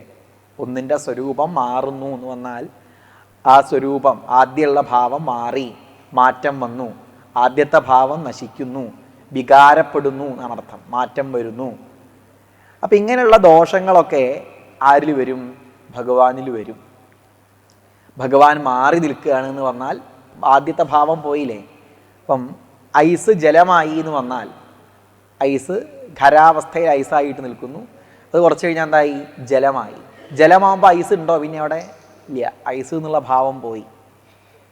ഇനി പാല് തൈരായി എന്ന് വന്നാലോ? പാല് തൈരായി എന്ന് വന്നാൽ പാല് എന്നുള്ള ഭാവം അവിടെ പോയി അല്ലേ? തൈര് കൊണ്ടുപോയിട്ട് പായസം വയ്ക്കാൻ പറ്റുമോ? ഇല്ല, അത് പറ്റില്ല. പാലിൽ നിന്നുണ്ടായതാണ് തൈര്. തൈരിലും പാലല്ലേ ചോദിച്ചാൽ എന്നാലും അവിടെ വ്യത്യാസമുണ്ട്. പാല് തൈരായി എന്ന് വരുമ്പോഴത്തേക്ക് എന്ത് വന്നു? പാലിൻ്റെതായ ഗുണങ്ങളൊക്കെ പോയി, തൈരിൻ്റെ ഭാവം വേറെയാണ്. അപ്പം അങ്ങനെയുള്ള പ്രശ്നങ്ങൾ ഭഗവാൻ തന്നെ പരിവർത്തനം ചെയ്ത് ഭഗവാന്റെ തന്നെ ഒരു എന്താണ് കാര്യമാണ് ഈ പ്രപഞ്ചം ഒക്കെ വരുന്ന സമയത്ത്. കാരണം ഭഗവാനാണ്, കാര്യമാണ് പ്രപഞ്ചം. അത് പിന്നെയും കുഴപ്പമില്ല. ഭഗവാൻ പരിണമിച്ചിട്ടാണ് ഈ പ്രപഞ്ചം ഉണ്ടായത്. സാഖ്യന്മാരാണ് അങ്ങനെ പറയുന്നത്. ഭഗവാന്റെ പരിണാമമാണ് ഈ പ്രപഞ്ചം എന്ന് ആരാ പറയുക? സാഖ്യദർശനത്തിൻ്റെ അടിസ്ഥാനമാണ്. അപ്പോൾ പരിണമിക്കുക എന്ന് പറയാൻ എന്താ അർത്ഥം? നശിക്കുക എന്ന് തന്നെയാണ് അർത്ഥം. അപ്പം അങ്ങനെ പറയാൻ കഴിയില്ല. അപ്പം ഭഗവാൻ മാത്രമേ അവിടെ ഉള്ളൂ എന്നാണ് വേദത്തിൻ്റെ പരമ സിദ്ധാന്തം, പരമ താല്പര്യം. അപ്പം പിന്നെ എങ്ങനെയാ ഈ പ്രപഞ്ചം? ഇപ്പം നമ്മൾ കാണുന്ന പ്രപഞ്ചം, നമ്മുടെ മുമ്പിൽ പ്രപഞ്ചം ഉണ്ടല്ലോ, ഈ വൈവിധ്യമേറിയ പ്രപഞ്ചം എങ്ങനെ വന്നു? അതിനെ വിശദീകരിക്കാനായിട്ടാണ് വേദാന്തം, ഉപനിഷത്ത് മുന്നോട്ട് വയ്ക്കുന്ന മായാ സിദ്ധാന്തം. മായാ സിദ്ധാന്തം അങ്ങനെ വന്നതാണ്. ഈ പ്രപഞ്ചത്തെ വിശദീകരിക്കാനുള്ള ഒരു മാർഗമാണെന്ത്? മായാ സിദ്ധാന്തം. ഇങ്ങനെയല്ലാണ്ട് വേറൊരു തരത്തിലും വിശദീകരിക്കാൻ കഴിയില്ല. പരമകാരണത്തിന് പരിണാമം സംഭവിച്ചിട്ടാണ് പ്രപഞ്ചം ഉണ്ടായത് എന്ന് വന്നാൽ ആ പരമകാരണം ഇല്ല, അത് പരിണമിച്ചു എന്ന് വന്നു, അതില്ല എന്ന് വരും, അടിത്തറ പോയി എന്ന് വരും. അപ്പം അങ്ങനെയുള്ള പരിണാമ സിദ്ധാന്തത്തെ നമ്മൾ സ്വീകരിക്കുന്നില്ല. മായാവാദത്തെയാണ്, മായാസിദ്ധാന്തത്തെയാണ് വേദാന്തം സ്വീകരിക്കുന്നത്. എന്താണ് ഈ മായ എന്ന് പറഞ്ഞാൽ? ആത്മശക്തിയാ മായാഖ്യയോരു ഗുണയാ. ഭഗവാന്റെ തന്നെ ശക്തിയാണ്, പരമാത്മാവിൽ തന്നെയുള്ള ശക്തിയാണ് മായ എന്നുള്ളത്. ഭാഗവതത്തിൻ്റെ ആ ഒരു കാഴ്ചപ്പാട് നമ്മൾ ശ്രദ്ധിക്കണം. ഭാഗവതം ചിലർ ദ്വൈതമാണ് എന്ന് പറയാറുണ്ട്, ചിലർ വിശിഷ്ടാദ്വൈതമാണ് എന്ന് പറയുന്നുണ്ട്, ചിലർ ഭാഗവതത്തിൽ ജ്ഞാനമേ ഇല്ല എന്ന് പറയുന്നവരുണ്ട്. ഇതൊന്നുമല്ല ഭാഗവതം, അദ്വൈതമാണ് ഭാഗവതത്തിൻ്റെ വീക്ഷണം. അടിസ്ഥാനം അദ്വൈതമാണ്. ഒരുപക്ഷെ ഭാഗവതത്തിൽ നിന്നായിരിക്കണം ശ്രീ ശങ്കരാചാര്യസ്വാമികളും ഗൗഡപാദാചാര്യരുമൊക്കെ അദ്വൈത ചിന്തയെ രൂപീകരിച്ചെടുത്തിട്ടുണ്ടാവുക. അവർക്ക് മുമ്പേ ഭാഗവതമുണ്ട്, ഭാഗവതം അവർക്ക് ശേഷം ഉണ്ടായതല്ല, ആദ്യമേ ഉള്ള ഗ്രന്ഥമാണ് ഭാഗവതം. ഇപ്പം ശങ്കരാചാര്യർ വിഷ്ണു പുരാണത്തിൽ നിന്നും മഹാഭാരതത്തിൽ നിന്നൊക്കെ ധാരാളം ശ്ലോകങ്ങൾ ഭാഷ്യങ്ങളിലൊക്കെ സ്വീകരിക്കുന്നുണ്ട്. ഈ വിഷ്ണു പുരാണത്തിലുള്ള വരികളിൽ തന്നെ ശ്രീമദ് ഭാഗവതത്തിൻ്റെ പേര് കാണാൻ കഴിയും. 18 പുരാണങ്ങളുടെ ഈ ലിസ്റ്റ് കൊടുക്കുന്നുണ്ട് വിഷ്ണു പുരാണം, അതിൽ ശ്രീമദ് ഭാഗവതത്തിൻ്റെ പേരുണ്ട്. അപ്പോൾ ശങ്കരാചാര്യർ സ്വീകരിച്ച വിഷ്ണു പുരാണത്തിൽ തന്നെ ഭാഗവതത്തിൻ്റെ പേര് കാണുമ്പോൾ എന്താ അർത്ഥം? ശങ്കരാചാര്യർക്കും മുൻപേ ഭാഗവതം ഉണ്ട് എന്നാണ് അർത്ഥം. പഴയ ജൈന ഗ്രന്ഥങ്ങളിലും ഭാഗവതത്തെ പരാമർശിക്കുന്നുണ്ട്. അപ്പം അവർക്കും ആരറിയാം? 4-ാം നൂറ്റാണ്ടിലുള്ള ജൈന ഗ്രന്ഥങ്ങളിലും ഭാഗവതത്തിൻ്റെ പേരുണ്ട്. അപ്പം ജൈന ഗ്രന്ഥങ്ങളിൽ എഴുതിയ അങ്ങനെയുള്ള പണ്ഡിതന്മാർക്കും ഭാഗവതത്തിനെ അറിയാം. അപ്പം ഭാഗവതത്തിൽ നിന്നാണ് ശങ്കരാചാര്യസ്വാമികളും ഗൗഡപാദാചാര്യരും ഒക്കെ അദ്വൈത ചിന്ത ഉണ്ടാക്കിയെടുത്തത്. ഈ ഭാഗവതത്തിന് എവിടെ നിന്ന് കിട്ടിയത്? ഉപനിഷത്തിൽ നിന്ന് കിട്ടിയതാണ് ഭാഗവതത്തിലേക്ക് വന്നത്. അടിസ്ഥാന ഉപനിഷത്താണ്. ഉപനിഷത്തിൽ എങ്ങനെ വന്നു? അത് വേദസംഹിതയിൽ നിന്ന് കിട്ടിയതാണ്. വേദസംഹിതയിൽ നിന്ന് എങ്ങനെ വന്നു ചോദിച്ചാൽ അറിയില്ല. പൂർവേഭ്യ ഋഷിഭ്യ എന്നാണ് വേദസംഹിതയിലും പറഞ്ഞത്. പഴയ മുൻപേയുള്ള ഋഷിമാരിൽ നിന്ന് നിങ്ങൾ മനസ്സിലാക്കി എന്നാണ് സംഹിതകളിലും ഉപനിഷത്തിലൊക്കെ പറഞ്ഞത്. ഇതി ശുശ്രുമ പൂർവേഷാം ഏനസ്തദ് യാചചക്ഷിരേ.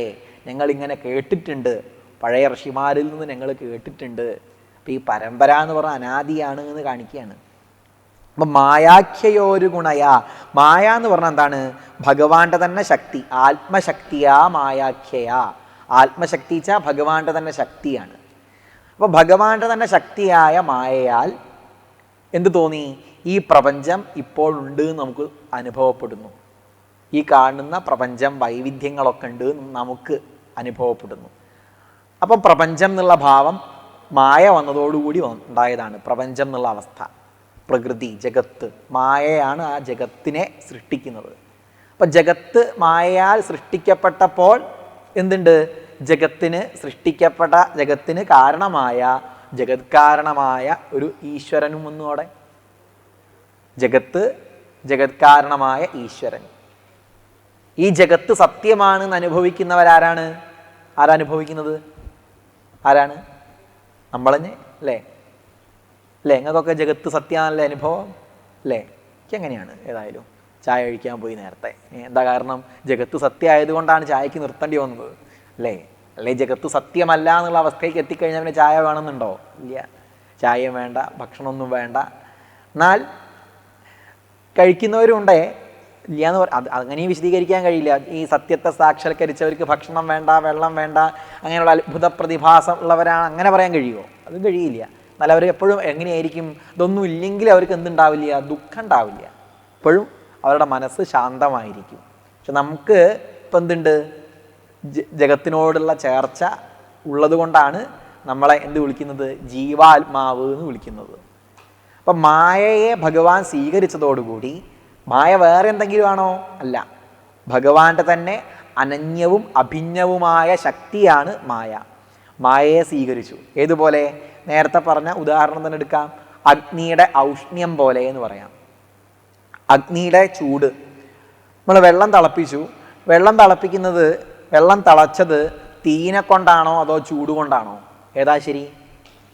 തീനെ കൊണ്ടാണോ ചൂട് കൊണ്ടാണോ? ചൂട് കൊണ്ട്. അല്ല, തീനെ കൊണ്ടല്ലേ? അല്ല, ചൂട് കൊണ്ടല്ലേ? രണ്ടും ശരിയാണ് അല്ലേ?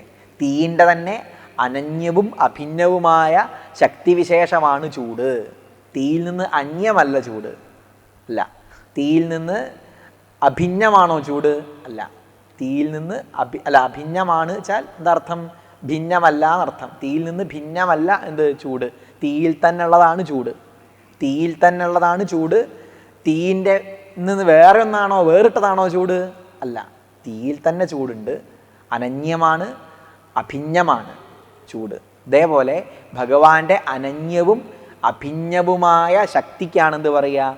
മായ എന്ന് പറയുക. അപ്പോൾ ഭഗവാൻ തന്നെയാണ് മായ എന്ന് പറയാം. നാരായണ ഗുരുസ്വാമിയോട് പറയുന്നില്ലേ? നീയല്ലോ മായയും മായാവിയും മായാവിനോദനും, നീയല്ലോ മായയെ നീക്കി സായുജ്യം നൽകുമാര്യനും. മായയും മായാവിയും മായാവിനോദനും. എത്ര ഭംഗിയായിട്ടാണ് വർണ്ണിച്ചത്. മായയും ഭഗവാനാണ്, മായാവിയും ഭഗവാനാണ്. മായയെ നീക്കി സായുജ്യത്തെ നൽകുന്നവനും ആരാണ്? അതും ഈശ്വരൻ തന്നെയാണ്, ഭഗവാൻ തന്നെയാണ്. അപ്പോൾ ഈ മായ വന്നതോടുകൂടി ഭഗവാന്റെ ശക്തിയായ മായയാൽ, മായ കാരണത്താൽ ജീവാത്മാവ്, ജഗത്ത്, ജഗതീശ്വരൻ, ഇങ്ങനെ 3 ഭാവം വന്നു. ആർക്കായി ഈ മായ വരുന്നത്? മായയിലിരിക്കുന്ന നമുക്കാണ് എന്തുള്ളത്? മായ ബാധിക്കുന്നത്. മായ ബാധിക്കുന്നവരെ സംബന്ധിച്ചേ എന്തുള്ളൂ? നമ്മളെ സംബന്ധിച്ചേ എന്തുള്ളൂ? ജഗത്തും ജീവാത്മഭാവവും ഈശ്വരഭാവവും ഉള്ളൂ. ഇതൊക്കെ മായയാൽ ഉണ്ടായതാണ്. ഇതാണ് വേദാന്തം പറയുന്നത്. ഈശ്വരനും മായ കൊണ്ടുള്ളതാണ്. ഈശ്വരഭാവവും മായയിലിരിക്കുന്നവർക്കേ ഉള്ളൂ അല്ലേ? നമ്മളെ അപേക്ഷിച്ചിട്ടാണ് ഈ മായ എന്നുള്ള വിഷയം വരുന്നത്. നമ്മളുടെ ഈ അനുഭവം, ഇപ്പം നമുക്ക് സാധാരണ മനുഷ്യർക്കുള്ള ഈ പ്രപഞ്ചാനുഭവത്തെ വിശദീകരിക്കാൻ വേണ്ടി വേദാന്തം കൊണ്ടുവന്ന സിദ്ധാന്തമാണ് മായാസിദ്ധാന്തം. വളരെ ശാസ്ത്രീയമാണത്. നമ്മളെ സംബന്ധിച്ച് നമുക്ക് എന്തുണ്ട്? ജഗത്തുണ്ട്. ജഗത്തുണ്ടെങ്കിൽ ജഗത്തിനെ നിയമിച്ചുകൊണ്ടിരിക്കുന്ന ഒരു ഈശ്വരഭാവം ഉണ്ട്, ജഗതീശ്വരൻ. ജഗത്തിനോട് ചേർന്ന് ഒട്ടി നിൽക്കുന്ന, പ്രകൃതിയോട് ചേർന്ന് കുഞ്ഞുകുട്ടി പരാധീനതയോടുകൂടി സുഖിയായും ദുഃഖിയായും, അങ്ങനെയാണ് നമ്മുടെ അവസ്ഥ. സന്തോഷവും സന്താപമൊക്കെ ആയിക്കൊണ്ടിരിക്കുന്ന ഒരു അല്പഭാവം നമുക്കുണ്ട്. അല്പനാണ് നമ്മൾ, അല്പന്മാരാണ് നമ്മൾ ഓരോരുത്തരും. ചെറിയ ചെറിയ പരാധീനതകൾ, ചെറിയ ചെറിയ വിഷമങ്ങൾ, സന്തോഷം, സന്താപം, ഇങ്ങനെ മാറി മാറി വന്നും കൊണ്ടാണ് ഈ ഒരു സംസാര സുഖദുഃഖാദികളൊക്കെ അനുഭവിച്ചു കൊണ്ടിരിക്കുന്ന ഒരു ചൈതന്യം നമുക്ക് ഉണ്ടാനും. തീർത്തും മോശമെന്ന് പറയാൻ കഴിയില്ല. ഒരു ചൈതന്യവും നമ്മളിലുണ്ട്, ഒരു ബോധം നമ്മളിലുണ്ടല്ലോ. ഈ ഒരു ബോധം എന്താണ്? ജീവാത്മാവാണ്. ഈശ്വരൻ്റെ അംശം എന്ന് ദ്വൈതികൾ പറയും. ഈശ്വരൻ്റെ പ്രതിബിംബം അല്ല, പരബ്രഹ്മത്തിൻ്റെ പ്രതിബിംബം, ഈശ്വൽ പ്രതിബിംബം എന്ന് പറയും. ചെറിയൊരു പ്രതിബിംബം നമ്മളിലുണ്ട്. ഈ പരാധീനതയോട് കൂടിയിട്ടിരിക്കുന്ന നമ്മുടെ അവസ്ഥ, ഈ അവസ്ഥയോട് കൂടിയിട്ടിരിക്കുന്ന ചൈതന്യം, ആ ചൈതന്യത്തിൻ്റെ പേരാണ് ജീവാത്മാ.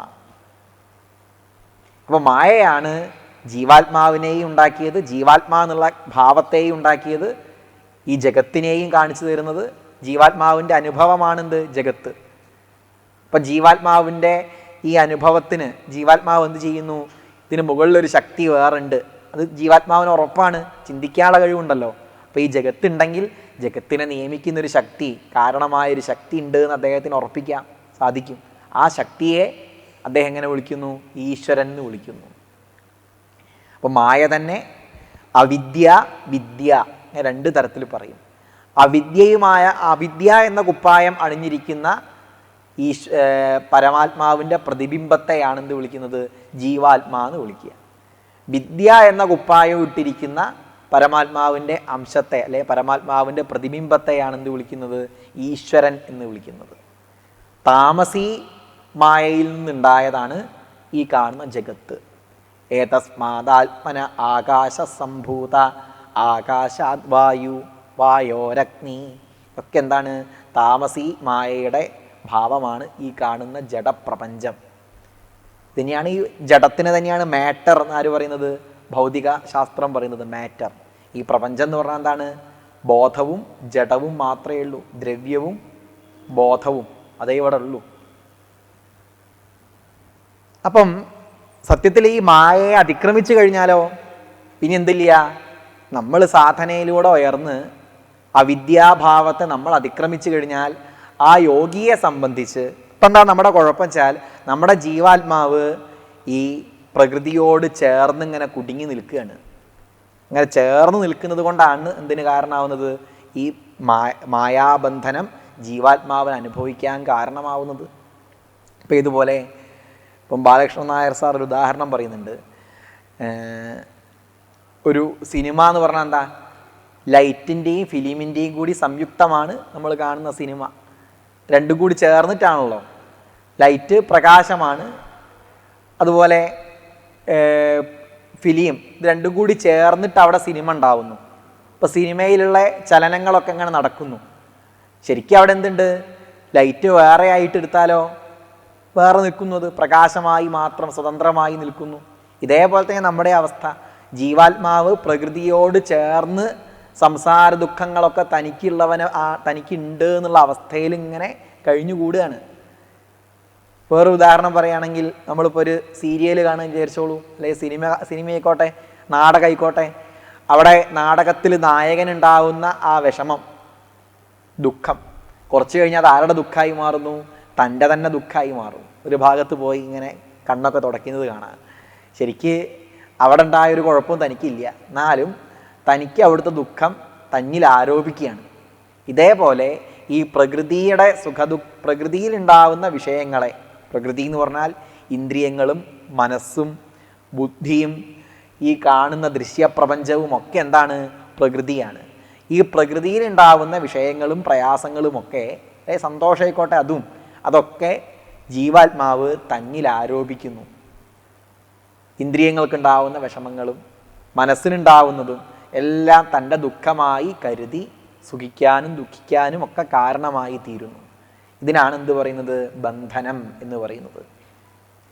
എന്നാൽ താൻ ഇതിൽ നിന്നൊക്കെ വേറിട്ടവനാണ് എന്ന് മനസ്സിലാക്കിയാലോ അത് കുറച്ച് പ്രയാസമുണ്ട്. നന്നായിട്ട്, അതാണ് വേദാന്തത്തിൻ്റെ മാർഗം എന്ന് പറഞ്ഞാൽ, കുറച്ച് നന്നായി പരിശ്രമിച്ചാൽ അഴിച്ചു പണിയണം. പ്രകൃതിയോട് ചേർന്ന് നിൽക്കുന്ന തൻ്റെ ഭാവത്തെ അതിൽ നിന്ന് പിന്തിരിപ്പിക്കണം, സ്വരൂപത്തിൽ ഉറപ്പിക്കണം. അതിനാണ് ശ്രവണം, മനനം, ധ്യാനം എന്നുള്ള മാർഗങ്ങളൊക്കെ പറഞ്ഞത്. അങ്ങനെ സ്വരൂപത്തിലേക്ക് എത്തിക്കഴിഞ്ഞാൽ, എത്രയോ മഹാത്മാക്കൾ ഈ മാർഗത്തിലൂടെ പോയി സ്വരൂപത്തിലേക്ക് എത്തി പ്രകൃതിയുമായ കെട്ടിൽ നിന്ന് മുക്തരായ ധാരാളം മഹാത്മാക്കൾ, അസംഖ്യം മഹാത്മാക്കൾ നമ്മുടെ മുമ്പിൽ ദൃഷ്ടാന്തമായിട്ടുണ്ട്. ധാരാളം പേര് പണ്ടുണ്ടായിരുന്നു, ഇപ്പോഴും ഉണ്ട്, ഇനിയും ഉണ്ടാവും. ഇതൊരു ശാസ്ത്രമാണ്, ഇതൊരു സമ്പ്രദായമാണ്. ഈ സമ്പ്രദായത്തിലൂടെ പോയാൽ, ഈ പറഞ്ഞ രീതിയിലൂടെ നമ്മൾ പോയാൽ നമുക്കും ആ പ്രകൃതിയോടുള്ള കെട്ടിൽ നിന്ന് മുക്തരായി സ്വതന്ത്രരാവാൻ സാധിക്കും. അങ്ങനെ പോയി കഴിഞ്ഞാൽ നമ്മളിപ്പോൾ ഒക്കെ ഒഴിവാക്കി ഇതിനു വേണ്ടി മാത്രം മെനക്കെട്ട ജീവിതം, ഈ മനുഷ്യ ജീവിതം വെറുതെ ആയി പോവില്ലേ? നമുക്ക് കിട്ടിയ ജീവിതം ഇത് കിട്ടുന്ന ഉറപ്പുണ്ടോ ഈ മോക്ഷം? നമ്മളിങ്ങനെ നടന്നു കഴിഞ്ഞാൽ ഈ ജീവിതം വെറുതെ ആയി പോവില്ലേ? നമ്മൾ അനുഭവിക്കേണ്ട ഈ ലോക ജീവിതം ഇതിനൊക്കെ വഴിക്ക് പോയിട്ട് അപകടമാവുമോ, തൊലഞ്ഞു പോവുമോ എന്ന് വിചാരിക്കേണ്ട. കാരണം എന്താണ്? ഈ ഒരു മാർഗം അവനവൻ്റെ ജീവിതത്തിനും അവനവൻ്റെ പ്രവൃത്തിക്കും ഒന്നും ഇപ്പം ചെയ്തുകൊണ്ടിരിക്കുന്ന ജീവിതത്തിൽ നിന്ന് ഒരു വിഘാതം ഉണ്ടാക്കുന്ന മാർഗമൊന്നുമല്ല, ഒരു ബുദ്ധിമുട്ടുണ്ടാക്കുന്ന മാർഗമൊന്നുമല്ലത്. ഇപ്പം ചെയ്യുന്നതൊക്കെ മാറ്റി വെച്ച് കോഴിക്കോട്ടും വടക്കഞ്ചേരിയൊന്നും ജീവിക്കേണ്ട, എല്ലാവരും കൂടി ഹിമാലയത്തിലേക്ക് പോകണമെന്ന് പറയുന്നുണ്ടോ വേദാന്തം? ഒരിക്കലും പറഞ്ഞിട്ടില്ല. ഇവിടെ ഇരുന്നും കൊണ്ട് തന്നെ ഈ കർമ്മങ്ങളൊക്കെ ചെയ്തും കൊണ്ട് തന്നെ നമുക്ക് എന്ത് ചെയ്യാൻ കഴിയുന്നു? ആത്മീയനാവാൻ, ആധ്യാത്മിക പാതയിലൂടെ പോകാൻ കഴിയും. ഒരു ബുദ്ധിമുട്ടുമില്ല.